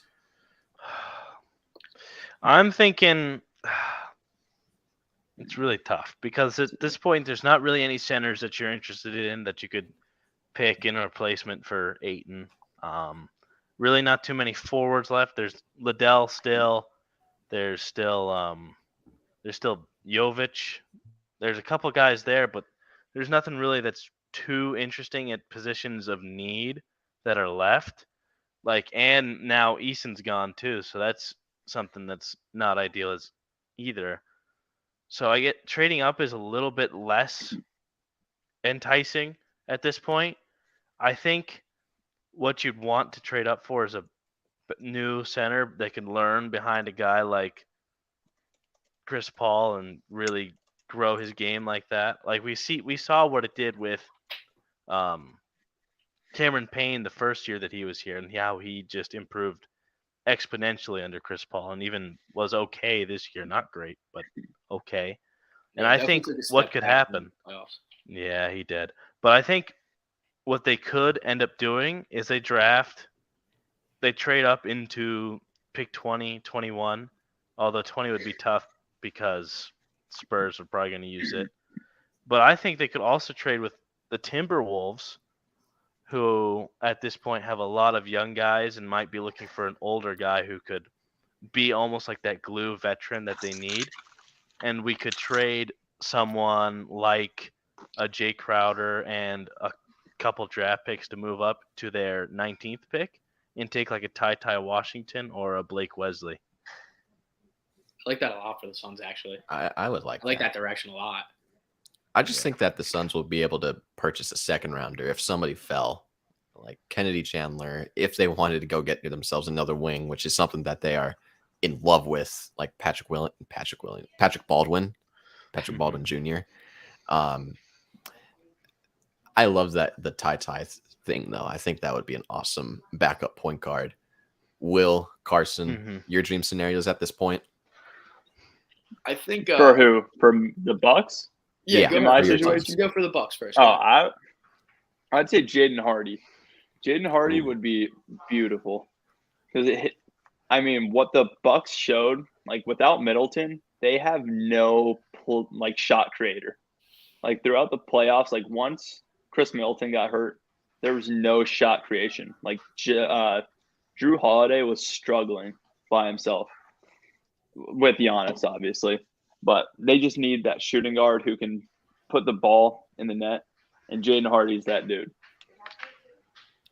I think for the Sixers, I think my dream scenario is 23 goes somewhere else for a win now. Not a win now, but 23 and Green or 23 and Thibault or 23 and Korkmaz for a vet who's going to bring you, something more effective than what Matisse, Danny Green, or Furkan Korkmaz would at that point.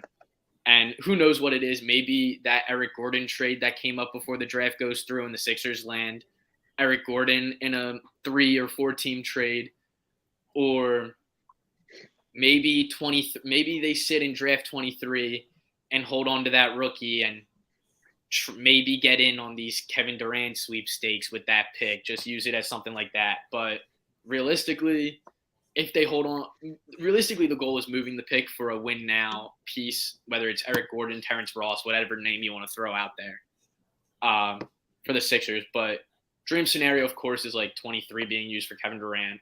But if they hold on to the pick, of course, like Carson said, I think the dream scenario is taking Jaden Hardy right in front of Milwaukee. That's where I would go. That's if they hold on to, but I really don't think they hold on to the pick at this point. I could see them using 23 and Matisse Thybulle to move up to the Chicago pick right now. 18 and Kobe White was something that came up a little bit for the Sixers in the last couple weeks, but it seems like Chicago is picking right now as Adam Silver walks this stage. So yeah, we may as well move. Eric Gordon would be a good guy to trade for. That'd be a really good fit. I don't know. I'm on the fence with him too. Yeah. Bulls pick. It's a really good pick for Chicago if it just went through for you guys. I like that pick. I do like that pick. Ian, you get it? There we go. Yeah, I got it. I I like. don't know Dalen how to Terry. feel about that. I really don't. Oh, look at that ASU highlights. That just show that they gave up on Kobe White, or not Yeah. necessarily. I think so. I think Well, so too. that's like that's what the whole thing around like this. There was a little bit of time where like it was like the Sixers and Bulls maybe swapping their picks 18 and 23, and Matisse Thybulle and Kobe White, because what the Sixers need is just like there's nothing wrong with more guard depth for a dude who can create his own shot, and he's kind of like a lost cause in Chicago now. It feels like, and Matisse Thybulle just fits in seamlessly on that Bulls team, so it just made a lot of sense at the time. But I think definitely this kind of it may be the nail in the coffin for Kobe White's time in Chicago.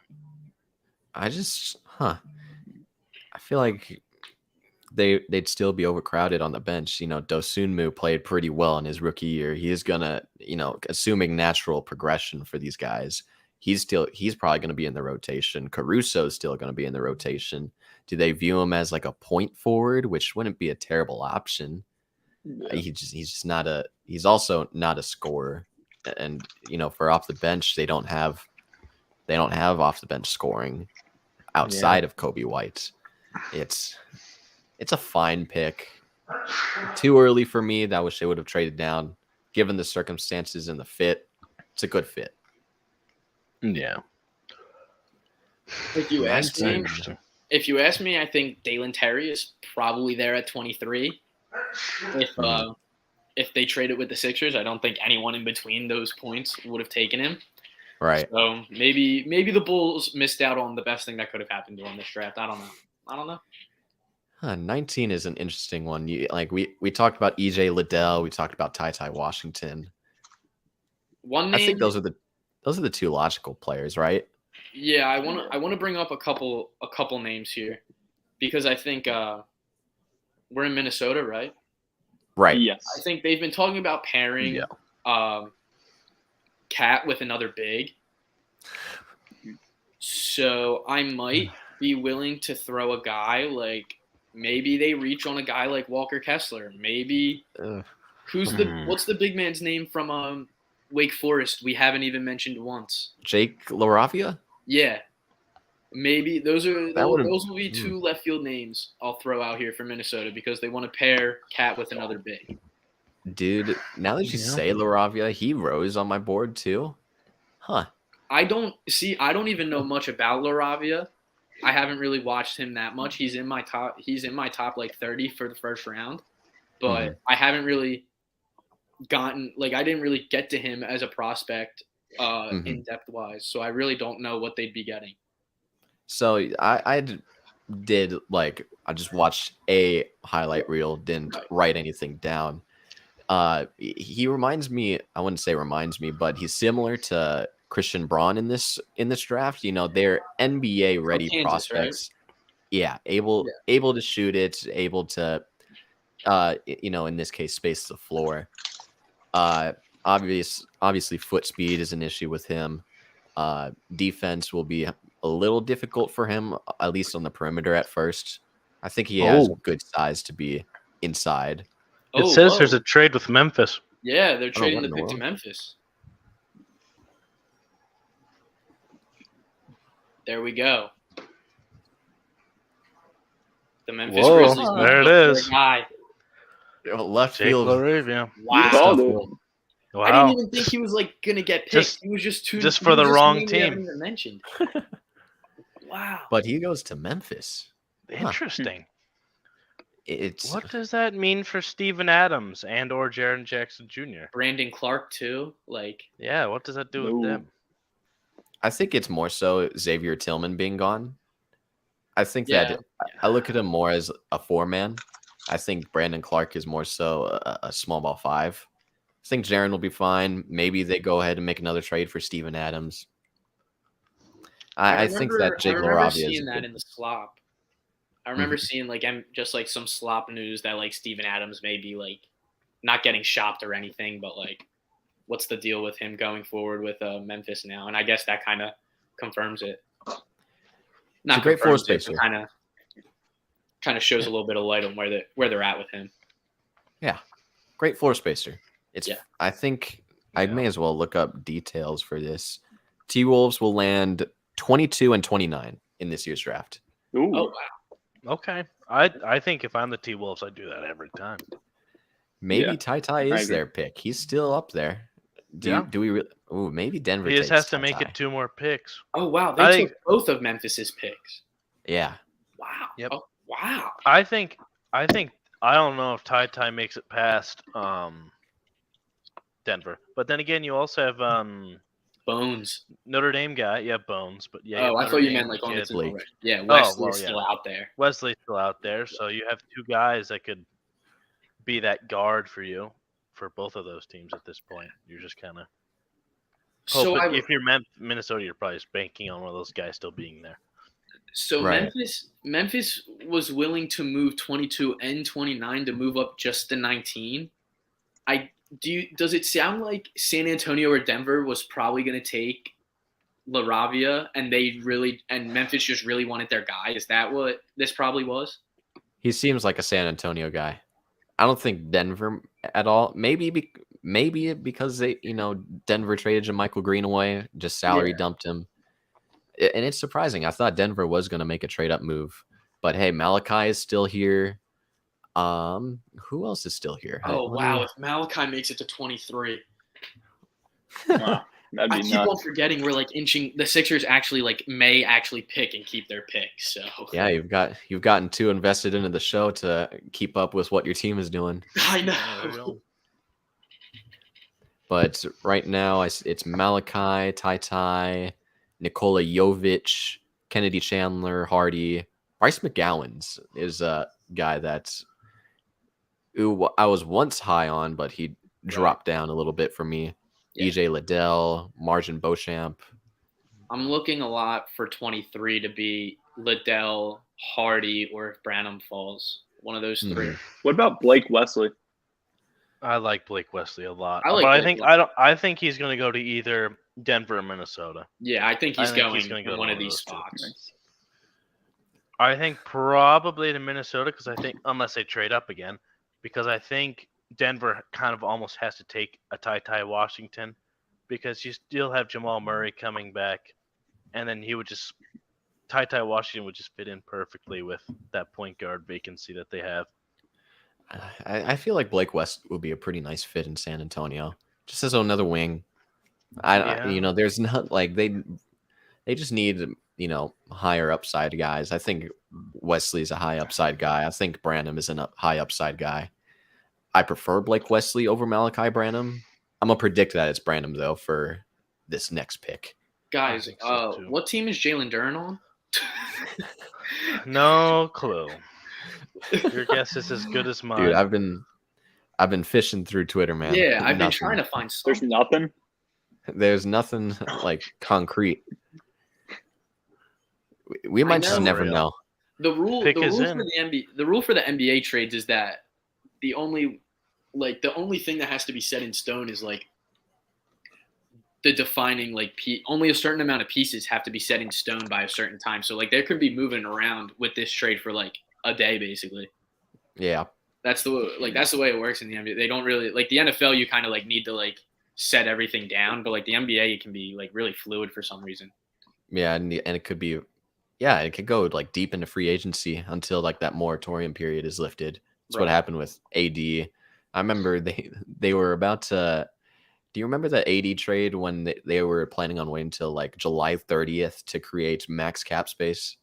Yeah, which was gonna be a bad idea, but they ended up doing it like a 3-teamer, included Washington to get the 3 bums off their team. Yeah, where was he? Was he going to the Lakers the whole time with that first trade, or wasn't he going Yeah. somewhere else? He was still going to the Lakers. Right. It was just that the Lakers were trying to go after Kawhi in that Oh, that's free right. agency. Yeah. So they wanted the max cap space, but they knew that they had to hurry up. So they got the 3 bums off their 2 teams, which I think was Isaac Bonga, Jamario Moon, and Mo Wagner. Pulling Moon out of your ass was a crazy one right there because I could have gotten Mo Wagner and who was the first guy you said? Isaac Bonga. Yeah, I think I could have gotten those two with some time. I But mean, pulling Bonga's a Moon out 2K of legend, as far as we know. But do we think who do we think for Spurs here? I said Branham. I'm going Branham too. I think it's gonna be Branham. I think he just fits too well in that Lonnie Walker the fourth role. It's As got to of be now. Branham. I don't see anyone I else. think he's a free agent. I think Lonnie Well, Walker then- is a free agent. Filling in that spot where Lonnie Walker was. So, it's been pretty disappointing. I thought there was going to be more trades than this. I may have to do like a whole off-season review of like all of the predictions that I'm making. So hopefully, one of them is right. Specifically, the KD to Phoenix one. Malachi, wow, I dig that. I don't have notifications on for. Oh, here's Malachi, but real fast. John Hollinger tweeted at 9:53, so 13 minutes ago. Said, heard talk of some outrageous things that might happen in the 20s. Hard to know what to believe, but let's see what happens. It's pretty vague. A lot of the stuff. Yeah, that we hear really. is pretty vague. Was it just the Minnesota and Memphis trade? Was it just that? Could it be involving Milwaukee or the Sixers? Like where? Maybe this is where goddamn DeJounte Murray gets traded. Who knows? Dog, could you imagine? Right. Dude, I almost fell for like the fake Shams and Woj tweets that you see. Yeah. Almost fell for one of them. Oh man, that would have What would was have it? really Yeah, what was that it? would have really dropped my credibility as a sports podcaster, huh? What was it? What was It was fake? Julius Randle demanded a trade. Oh, You would have gotten owned for that because it's not even a big enough player to be like, oh my god. Yeah, right. yeah. Maybe last Randle. year, like. All right, so unfortunately, I just saw the next pick, Ooh, who so was I'm not going to give a prediction for Denver. Pretty interesting. I think so. Where do you think that they go, all of you guys? Definitely a guard. Yeah, definitely guard. I mean, that's the biggest need they have, like by far. Maybe a I power was- forward, but I was thinking yeah, Michael Porter. like just a wing in general. Mhm. I mean, who's really Ty. Jovic, Blake. Wesley, Margin Beauchamp. Beauchamp. I've mocked Beauchamp there a lot, and that's because I'm not higher on some of these other guys like Christian Braun, or Yeah, Braun's still out there too. I think Kendall this would be too Brown? early for Braun. You think it's too early? I think so. I think he's like 26 plus. Because it's really hard to like he's gonna be a fine NBA player and he'll have a good feel for it. He just has virtually no upside for me. Yeah, he seems like a Denver guy, I guess. But I don't know. You know what? How about this? For the sake of the name, I'll go Nikola Jovic to Denver to pair That would with be Nikola hilarious. That'd be great.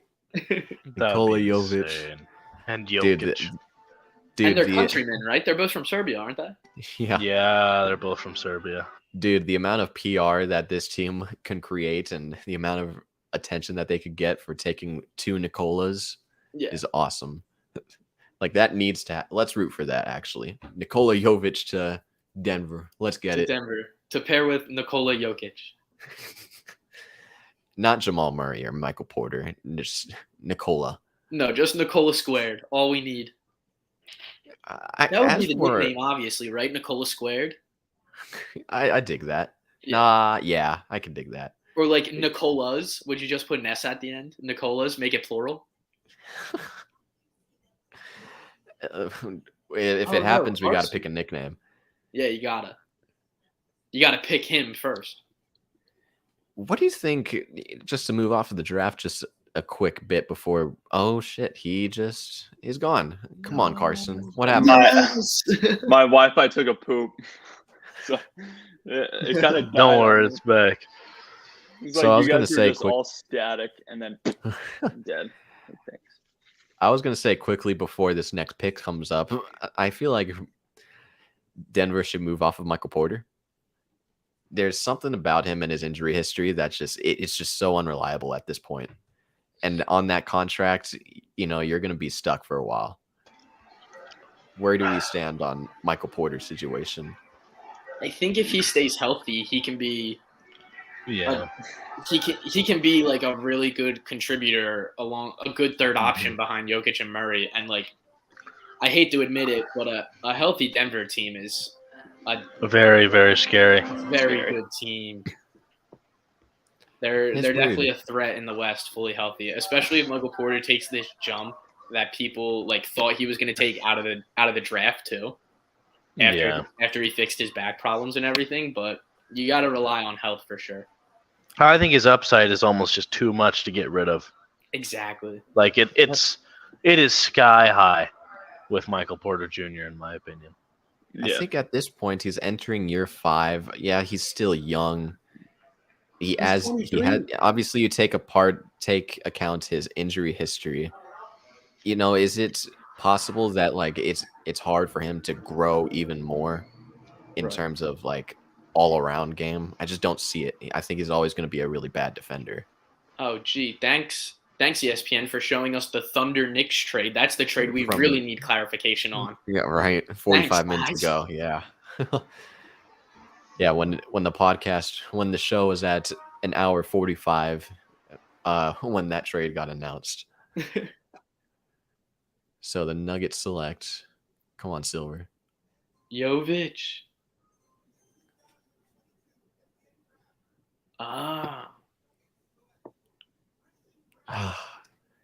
Gosh dang it. Interesting. we were really rooting for it. That's gosh dang it. Christian Braun couldn't even get a spot in the dude sitting up in the stands. That's actually brutal. Yeah, dude couldn't even get a seat on the floor. That's interesting. That's fine. I did not expect. I thought he'd be a second round guy, but Me too. that's Me all too. right. He's a Denver guy, though, for sure. Yeah. Yeah. Really I mean, look what ESPN is telling about him. High motor, like high motor. That's what you got to hear. He is a Denver guy. Got a lot of grit. You know, that sounds like him. Sounds like every white NBA. High motor. High motor and a lot of grit. Any white athlete, yeah, grit, and high motor. Not the most athletic, but sneaky athletic. Very sneaky athletic. I think he'll replace that Bryn Forbes role. I think Bryn Forbes is he still on a multi-year deal? Because I remember he signed with San Antonio again last offseason. I just don't remember how long. I think that might have been a 2-year. 2-year. I think he'll eventually replace Bryn Forbes. I think that Braun is an NBA level rotation player. Maybe not playable in the playoffs. Just how much can a high motor get you? But Memphis traded up again. Who did? Memphis took Minnesota's pick again. No, I think it just says that. Yeah, unless it says that. I think that's like the established. They're showing like the established. Oh, that was switched because it's not official yet. They got to wait for stuff to process. Okay. Like it says Memphis is picking, but I think that it's for Minnesota. Yeah, it's per. Oh, I see. Yeah, that makes a lot more sense. Yeah, I think that's what it is. Do we think that Minnesota took a big man?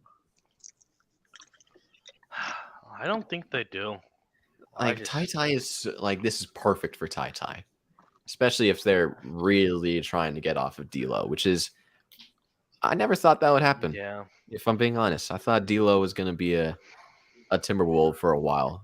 The best friends are there. They'll still have some opening if Booker ever wanted to leave. It's a prime destination for Ty. What about a guy like Jovic? I like McDaniels. I like Jalen McDaniels for in Minnesota. I think that he's going to be really good. I think Vanderbilt's going to be nice too. Mm-hmm.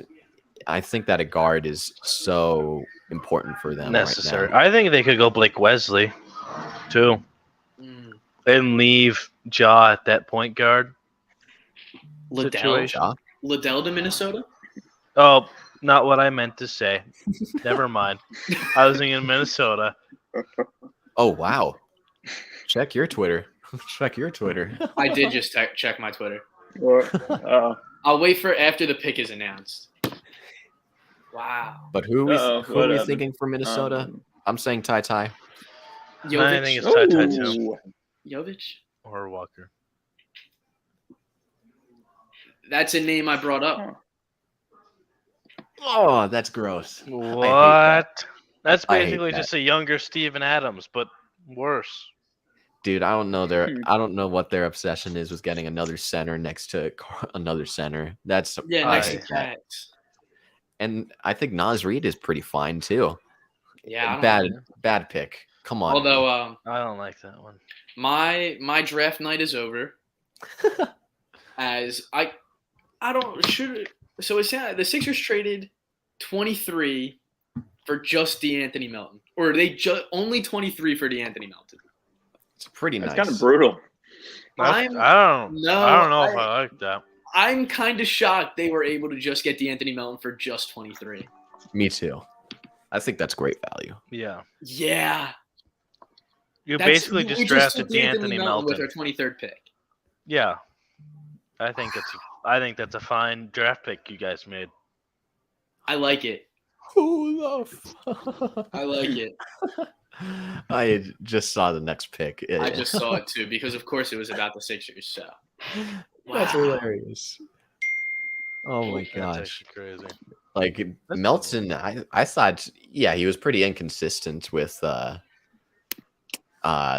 Memphis this past playoffs. He was in and out of the rotation. And that's only because of Tyus Jones, which Right. now I think they have the cap space to bring back Tyus Jones on a sizable deal, not on like starter level money, but like 10, 11 million.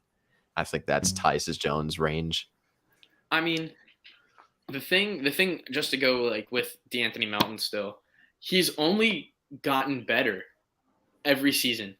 Yeah. Yeah. That's like the one thing that like I can rely on is that I feel like a guy like this is just gonna keep getting better. I have no reason to believe he's gonna get worse. All right. Somebody is kinda...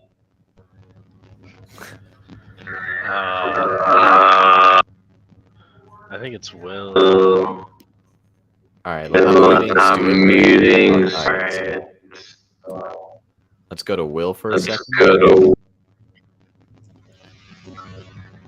Am I back? Yeah, you're back. It might be from Carson. This is a whole stream mess. Hold up. What is going on? What? Oh, is it Carson? Oh. Oh, it's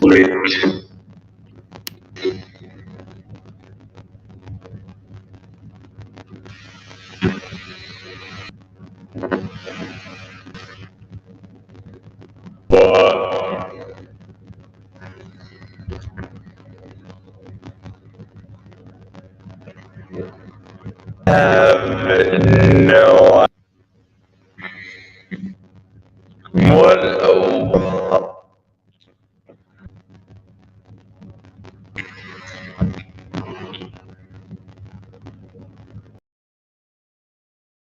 I'm gonna remove him really quickly. There we go. I think Yeah, this I is think on- he was unfortunately the problem. yeah. I Man, poor. All right.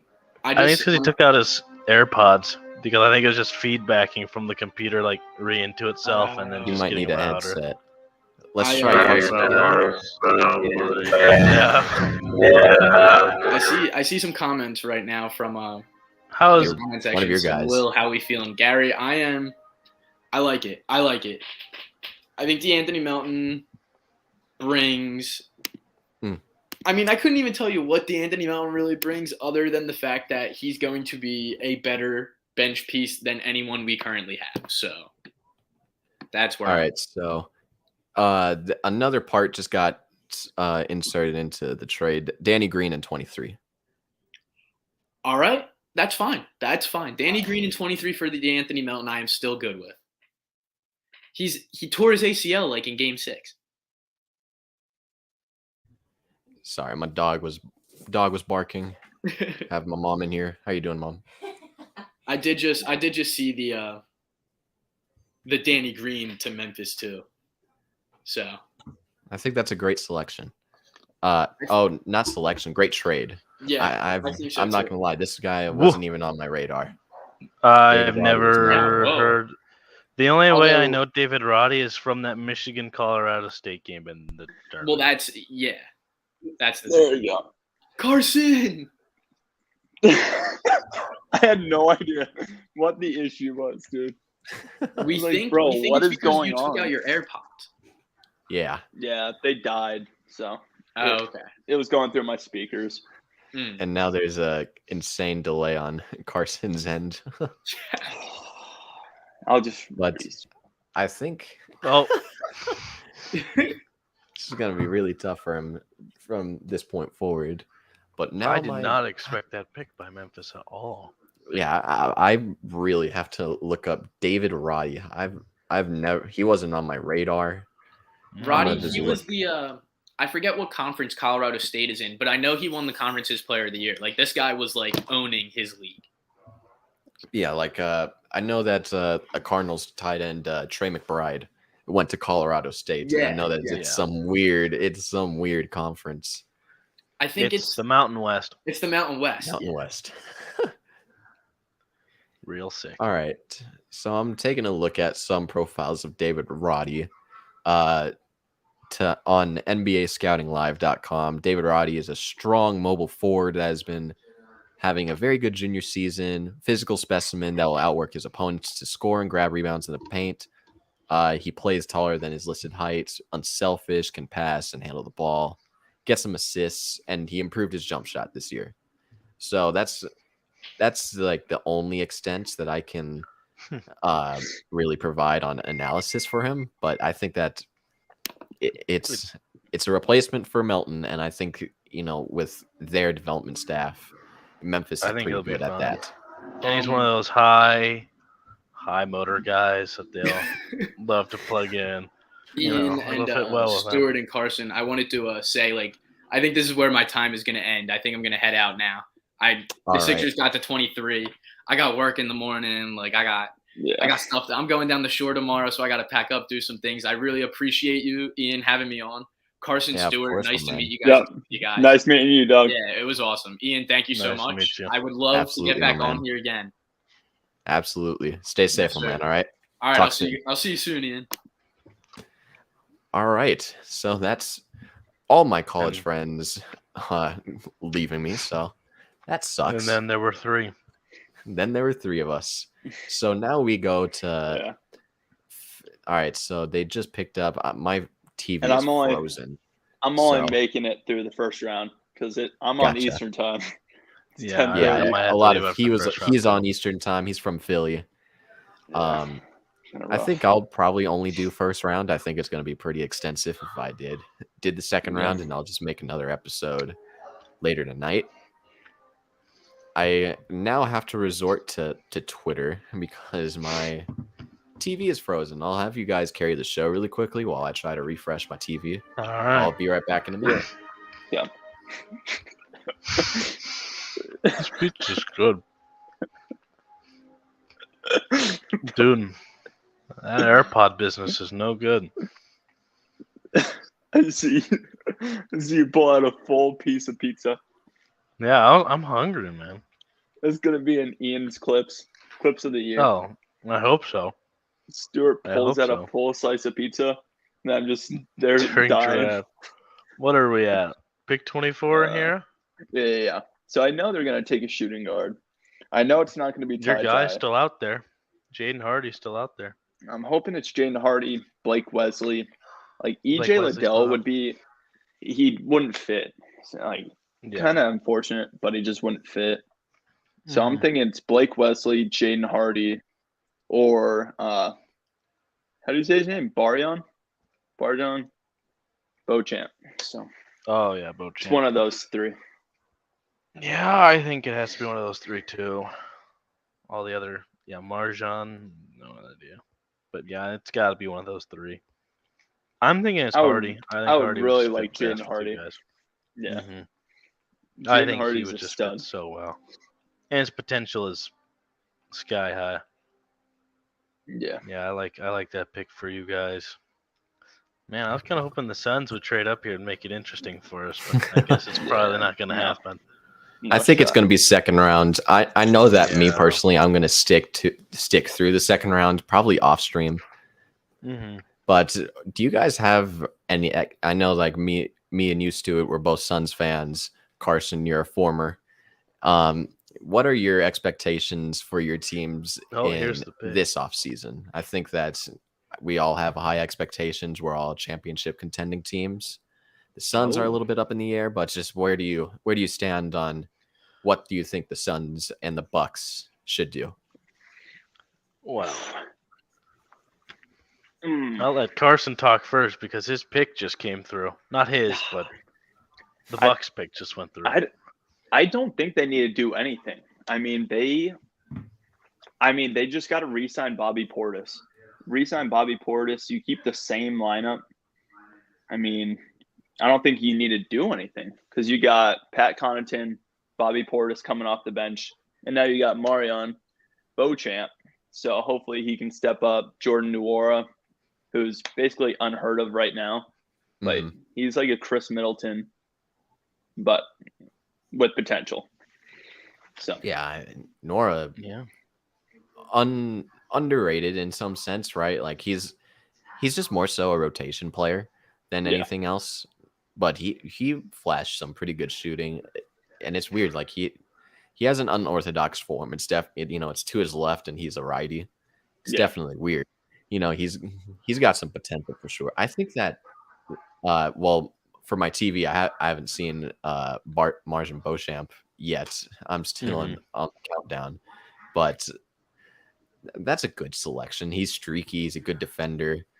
I think I have him as like a defending type of player. I think I have I have him as an Iman Shumpert that has like potential to get a good jump shot, right?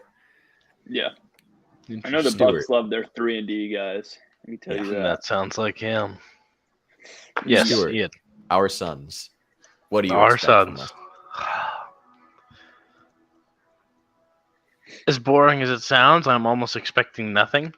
I'm expecting a whole lot of nothing. I'm pretty much expecting Ayton to be traded, and that be the extent of the entire offseason. I don't think there's going to be anything else super exciting other than that, especially if they don't trade into the rest of the first round here, which I don't think is going to happen. I think it's really going to be that DeAndre Ayton trade and whatever comes of that, whether that's DeAndre Ayton and someone else for, like you said, KD. That might be it, but I don't think there's going to be anything too crazy, as unfortunate as that might be, because I think the organization is like confident in the team that they have right now and is willing to stay pat on a team that fell apart for some reason that cannot be explained. For some reason, that was that's gonna haunt us for a while. That was embarrassing. It was I guess one of the most pathetic playoff performances that I've seen in a long time from a team that should have done a lot better. Do you think that in any sign and trade deal, if you don't get back whatever your definition of a star is, if you don't get that back in any sign and trade for DA, do you consider it a failure? Yes, I think I would. Because center is one of those positions where it's not like there's an abundance of that. Like you can find, with a guard, you can find a lot of good to great guards in the NBA, but I feel like center, it's hard to find those guys. Like those guys who are like that upper echelon. Like I said that earlier, elite like center Jokic, is just irreplaceable. Yes, it's tough to and get. Ayton, and Ayton, at the very least, has that potential to be like that guy. And to give up that, it is, I feel like, is worth a lot. And I feel like you would need that star to superstar in return, more or less. So just really quickly, I'm gonna do something with the TV.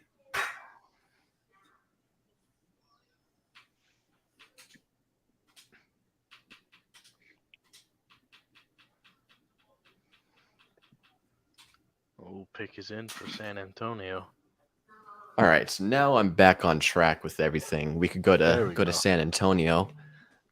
I did want to get back to the DA stuff, but Yeah.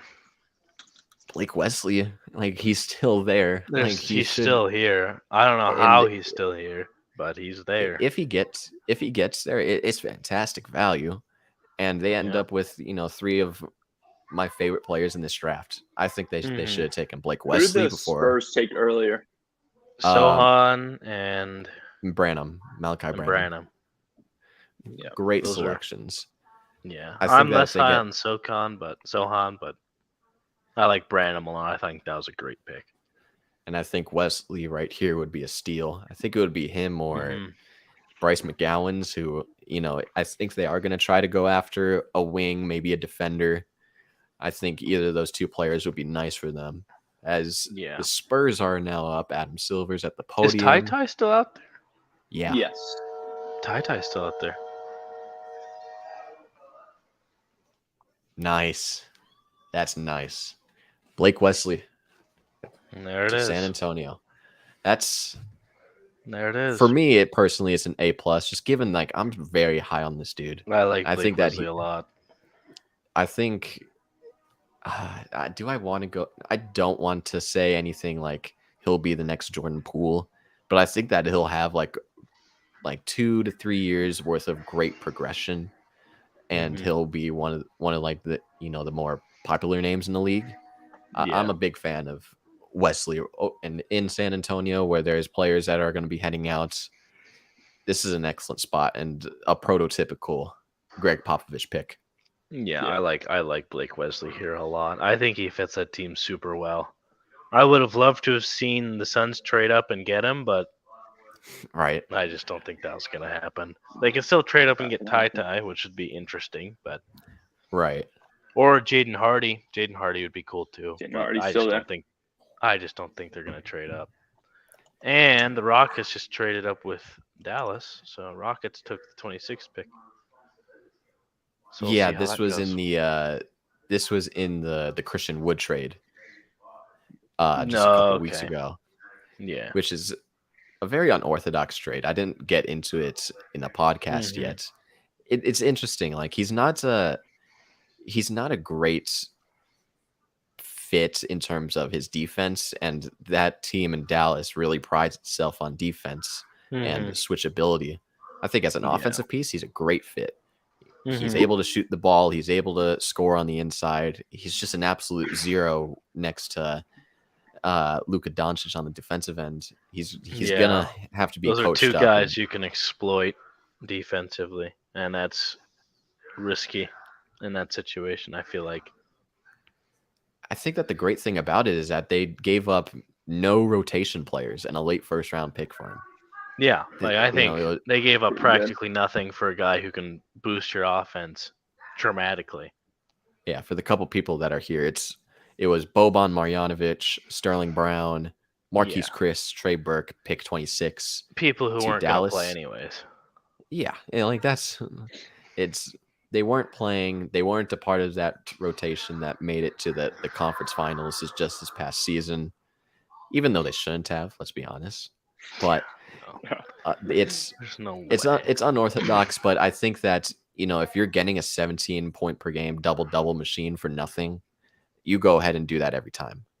Yeah, I think So that's a good details point. of this, finally details of this New York and OKC trade where the Thunder got Ousmane Dieng. They traded away 3 first round picks. Wow. It was a protected first rounder via Detroit, a protected first rounder via Washington, and a protected first round pick via Denver. Jeez, Like that's they basically traded 3 first-round picks for Dieng. yeah, pretty nuts. I don't like Pretty that. gross too. Like I think that's a I think that- terrible trade. And now I'm pretty sure they still have 2 or 3 additional first round picks, which is just insane Which to think is. that they have this treasure trove, this collection. It's really nuts. Yeah. I just But feel like Dallas they could have is- traded 3 first-round picks for someone other than Dieng. Yeah. Anyone other than Dieng. But Houston is up. They selected Tari Eason with the 17th pick, selected Jabari Smith. I think it'd be pretty logical to maybe get yourself another wing or maybe a backup point guard, which is, I don't expect them to bring back Dennis Schroeder. I think John Wall is going to be bought out. Yeah. I don't want to say this is a maybe prime. traded for dirt.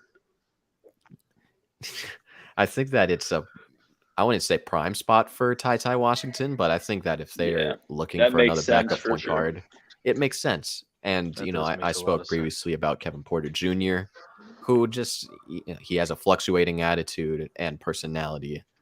You can't really rely on that. As, Adam Silver is going to give the whole trade stuff. All right, so Here we go. Duran is a Nick. Okay. Oh, here it is. 4 future second-round picks. Oh, wow. Oh, my goodness.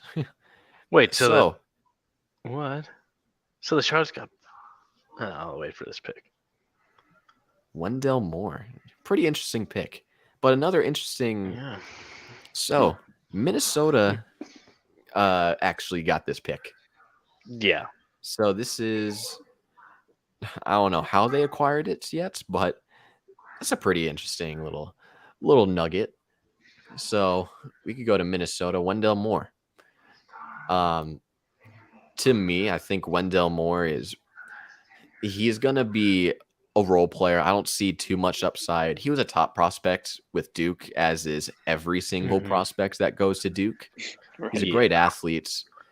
He improved his 3-point percentage by 10% each year, which is pretty impressive. It's a testament to his work ethic, which I think Minnesota will really like.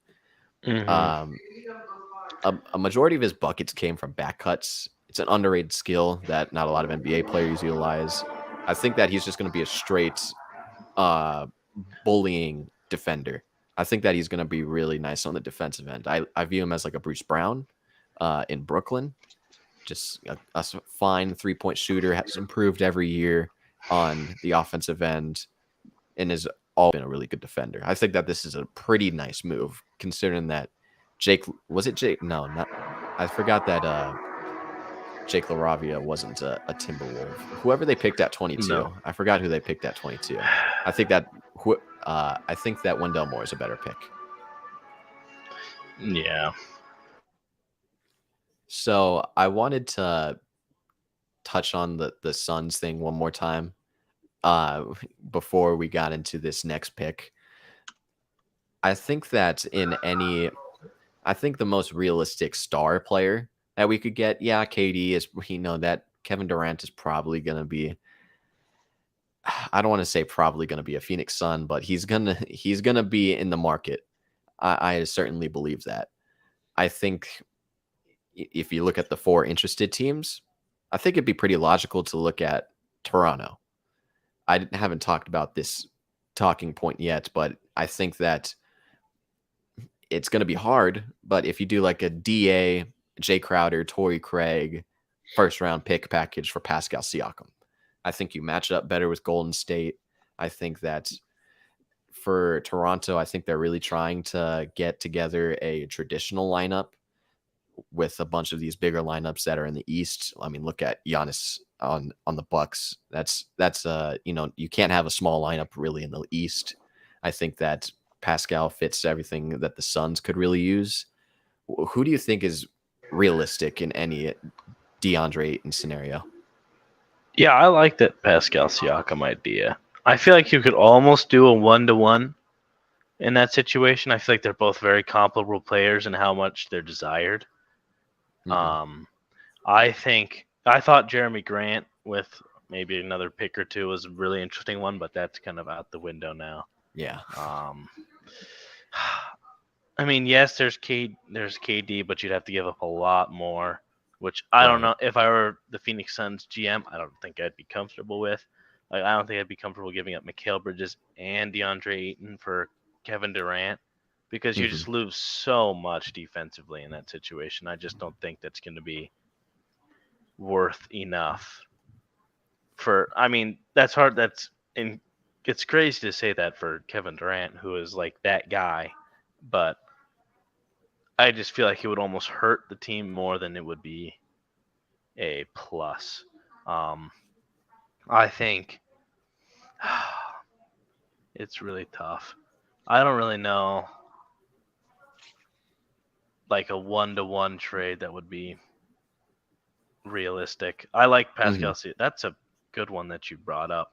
I think you could get like a Ben Simmons almost too if you could. I know it sounds terrible, but like Yeah. but like you could. That's on the table, especially if it seems like the Nets are almost cleaning house. You could probably get Fingers maybe you could crossed get for him that. in the deal with KD. You get him and KD for Ayton and Mikal Bridges. Then that'd be crazy. But I think both Hey, teams. yo, I think both teams. you're would living do in a that different world if that trade. happens. Holy cow. Right. That would be insane. But I'm trying to think. I don't know. Who do you think of other than like that Pascal Siakam guy?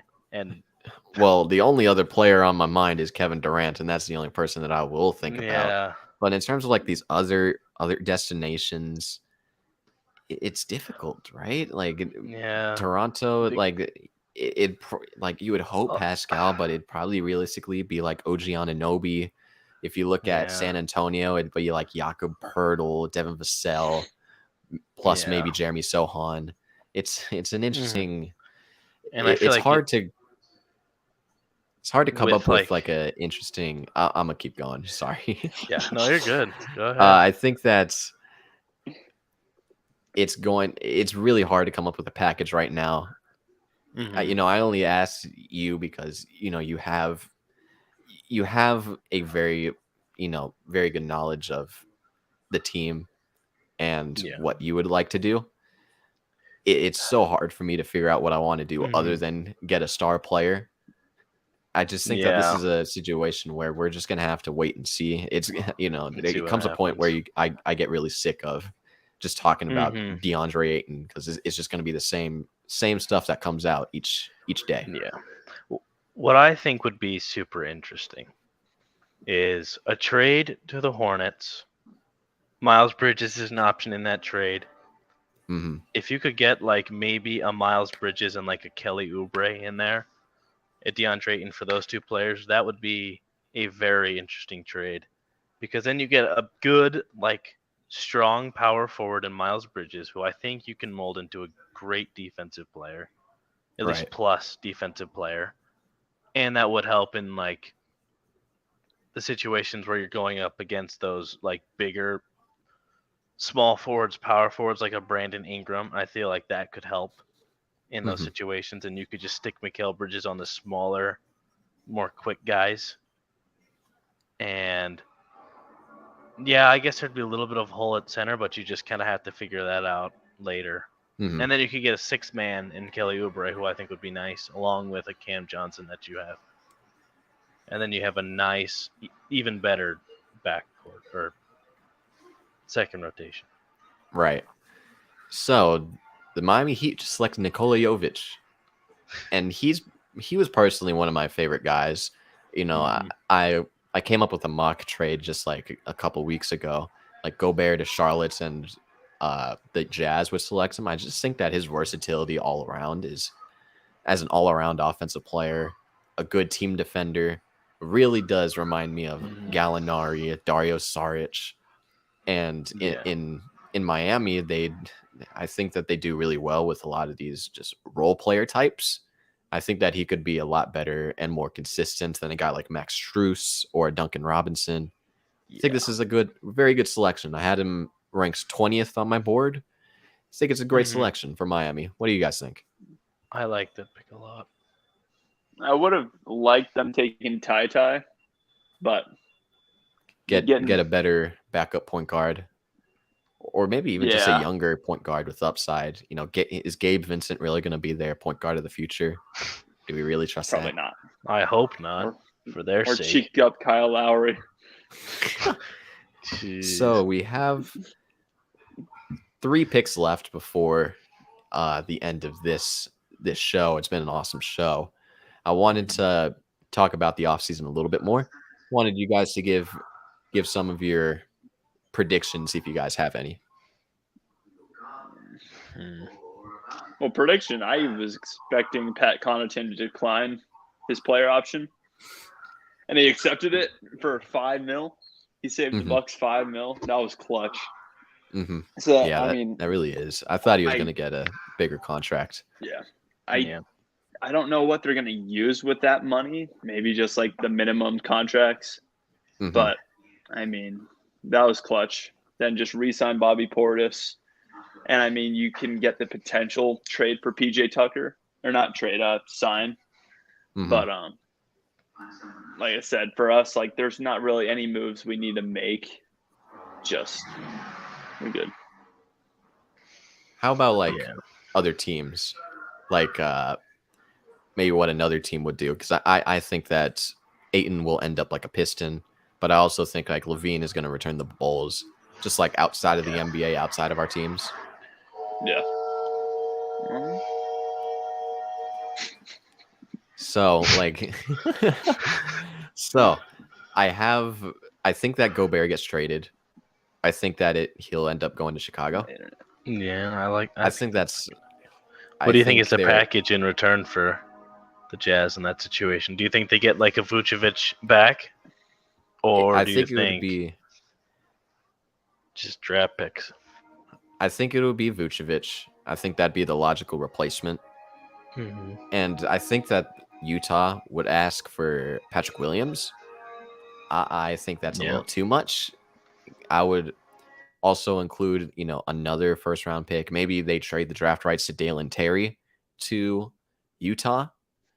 I think that it's just a logical destination. I think that whatever team that Rudy Gobert gets traded to, he's going to continue to be the scapegoat of all of their problems. He's about to get ran out of Utah because he has, he's expected to be a really good defender, and then nobody else helps him, and then they blame him because he's the main focal point of that defense.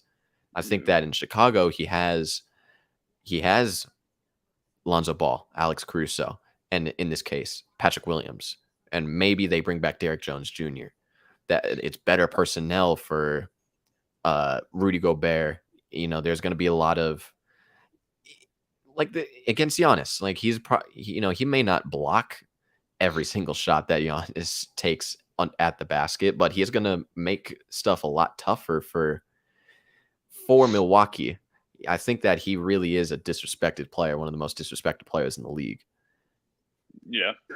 Yeah, I agree. I think Gobert is a almost perfect fit for the Bulls in Chicago. I think, like you said, like the guard defense in Utah was just such a liability that like teams would just exploit that, and the guards would always switch in Utah too, so that would force Gobert out onto smaller guards, and that would cause issues for the entire defense.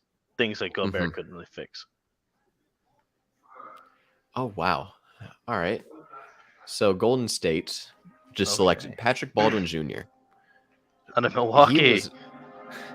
So for my draft board, I hand-picked 40 players, not necessarily watched 50, 60, 70 players. I just hand-picked 40 players. He's last on my board at my 40th best prospect. His athleticism is horrific. His testing numbers, verticality, speed, it's terrible. He's I think he'll end up being like a Kyle Anderson type of player, just like so little athleticism, but I think that he'll be technically sound. He's just not. It's not high upside, and I don't understand the pick for Golden State. But at the end of the day, what do they really need to do? They just won a championship. They have young guys developing. I think they're in good shape. They just probably took a flyer on a guy who can maybe contribute now in because you said because he'll be technically sound and be able to just kind of hop right in and maybe contribute. But I'm surprised they didn't take EJ Liddell. Yeah, EJ Liddell is still out there. Still there. I thought they might have taken Ty at that spot too, because a nice backup point guard would be, I feel like, good for them. Like a passing point guard, I think would be good. So Houston is back up. Let it be Ty. Or not. Let us trade back into the draft and pick up a young guy. I mean, that'd be awesome. Ty is still there, like the top of the second round, and the Suns trade up and take him. Hey, do it. You should. I'd be so happy with that. Right. But so probably won't happen. I'm pretty sure. I'd hope that everybody knows. Whoever, the two listeners that are there, what's going on. You guys know that I eat, sleep, drink basketball. I think about basketball all the time. So I've thought about different scenarios, different trade movements. I'm hoping. So I've thought about the Utah Jazz a lot because I think that team is about to blow it up. I think Donovan Mitchell has already requested a trade. And I think that Gobert will end up going to Chicago. If that Chicago moves happen, I think that's, if Utah knows that they're in a bad spot either way, you may as well take a big risk, give your team higher upside. What do you guys think about Mike Conley and Bojan Bogdanovic for Russell Westbrook?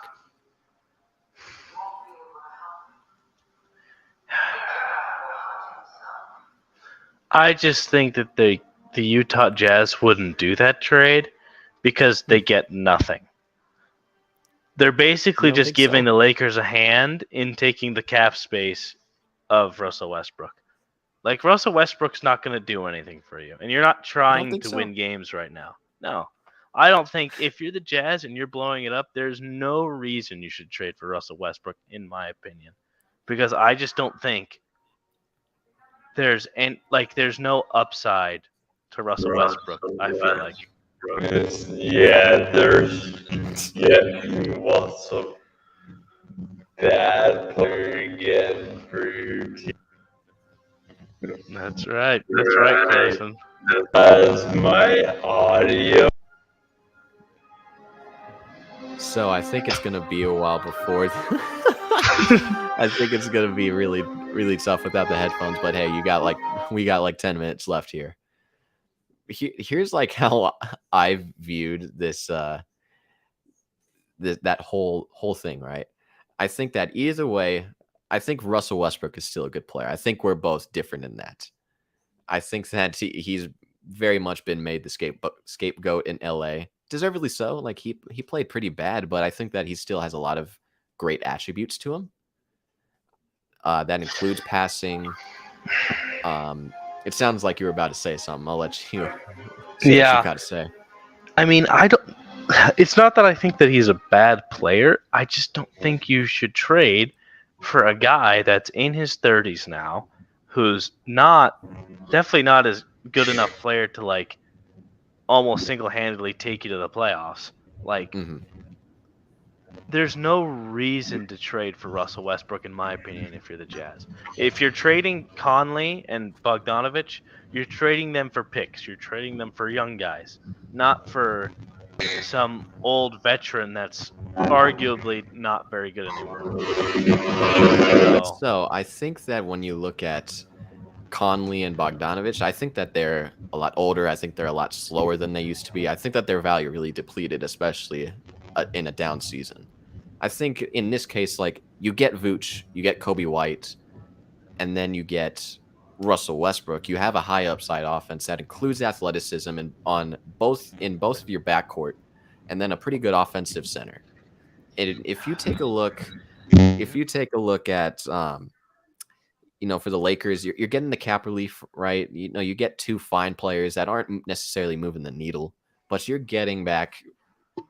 You're getting rid of a lot of salary. And if you're Utah and you know that you're messed up, you may as well take a risk because at the end of the day, Kobe White, he's on an $8 million expiring. Nikola Vucevic is on a $22 million expiring. Russell Westbrook is on a $47 million expiring. If stuff works out, it works out.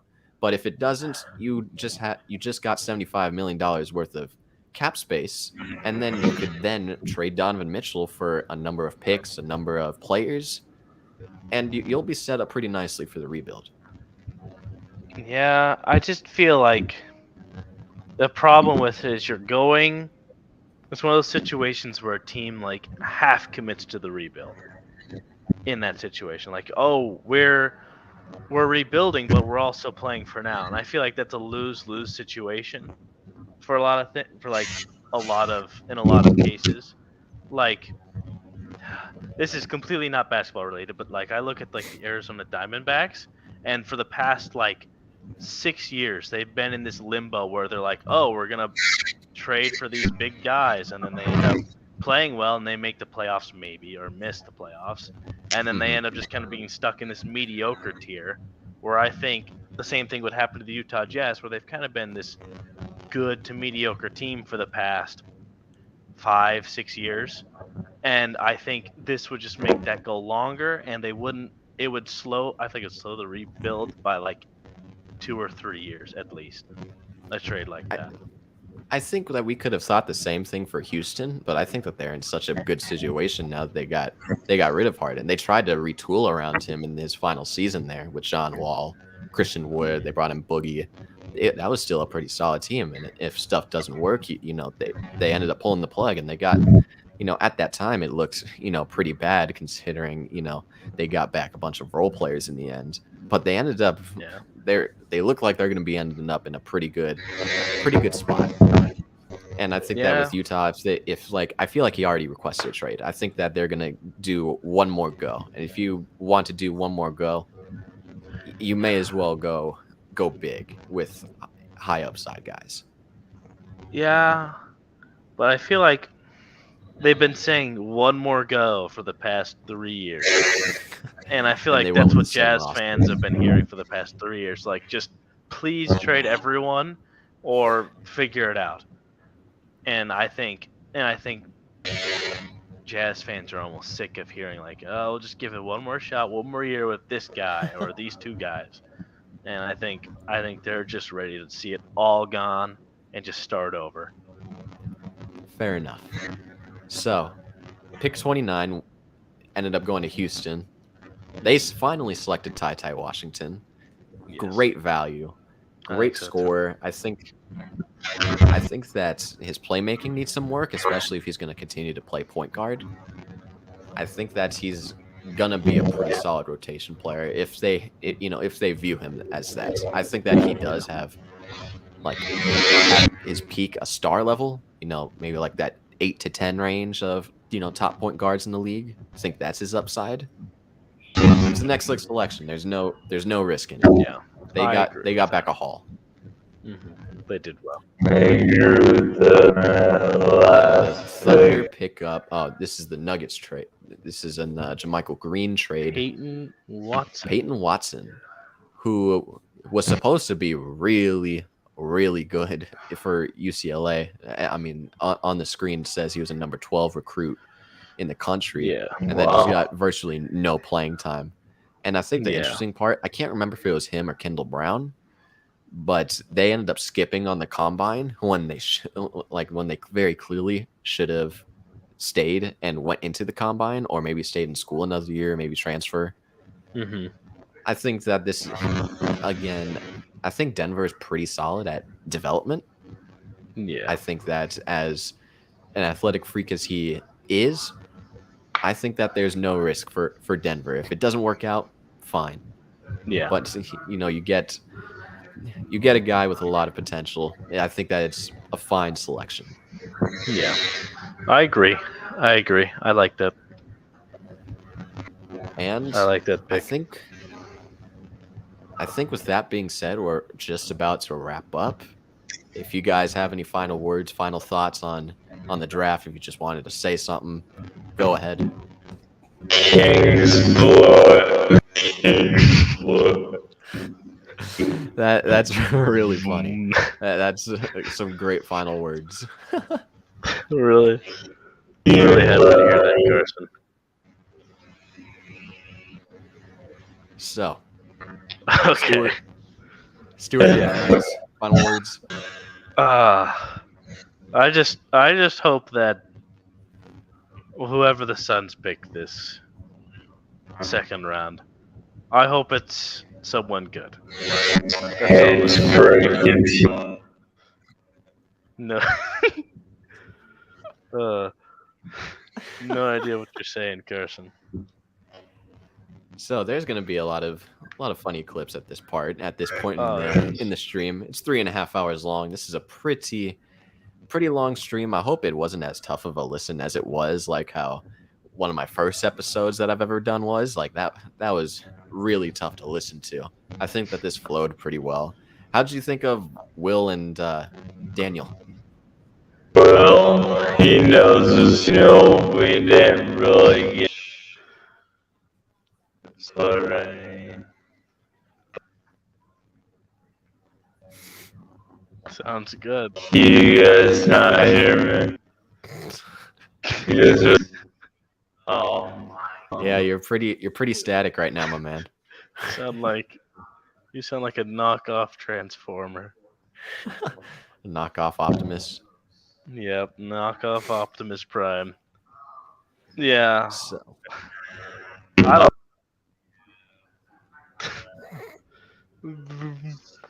Yeah, I thought Will and Daniel were cool to talk with. They definitely know their stuff. I feel like they know a lot more than me, but they definitely do know their stuff for sure. It was fun to talk with them. Well, I think with that being said, that will wrap up the very first live show of Three-Peat Sports. Stuart, Carson, thank you for coming on. I know that this is a lot. This was a lot to talk about. You guys had work. Carson, you're on the East Coast. It's 11 o'clock now. I really appreciate you guys joining. This was an awesome show, and I hope you guys can come on another show. Yeah, for sure. Thank you for having me. Hopefully I don't lose Prime. Yeah, hopefully you don't sound like Yes, a Transformer, hopefully man.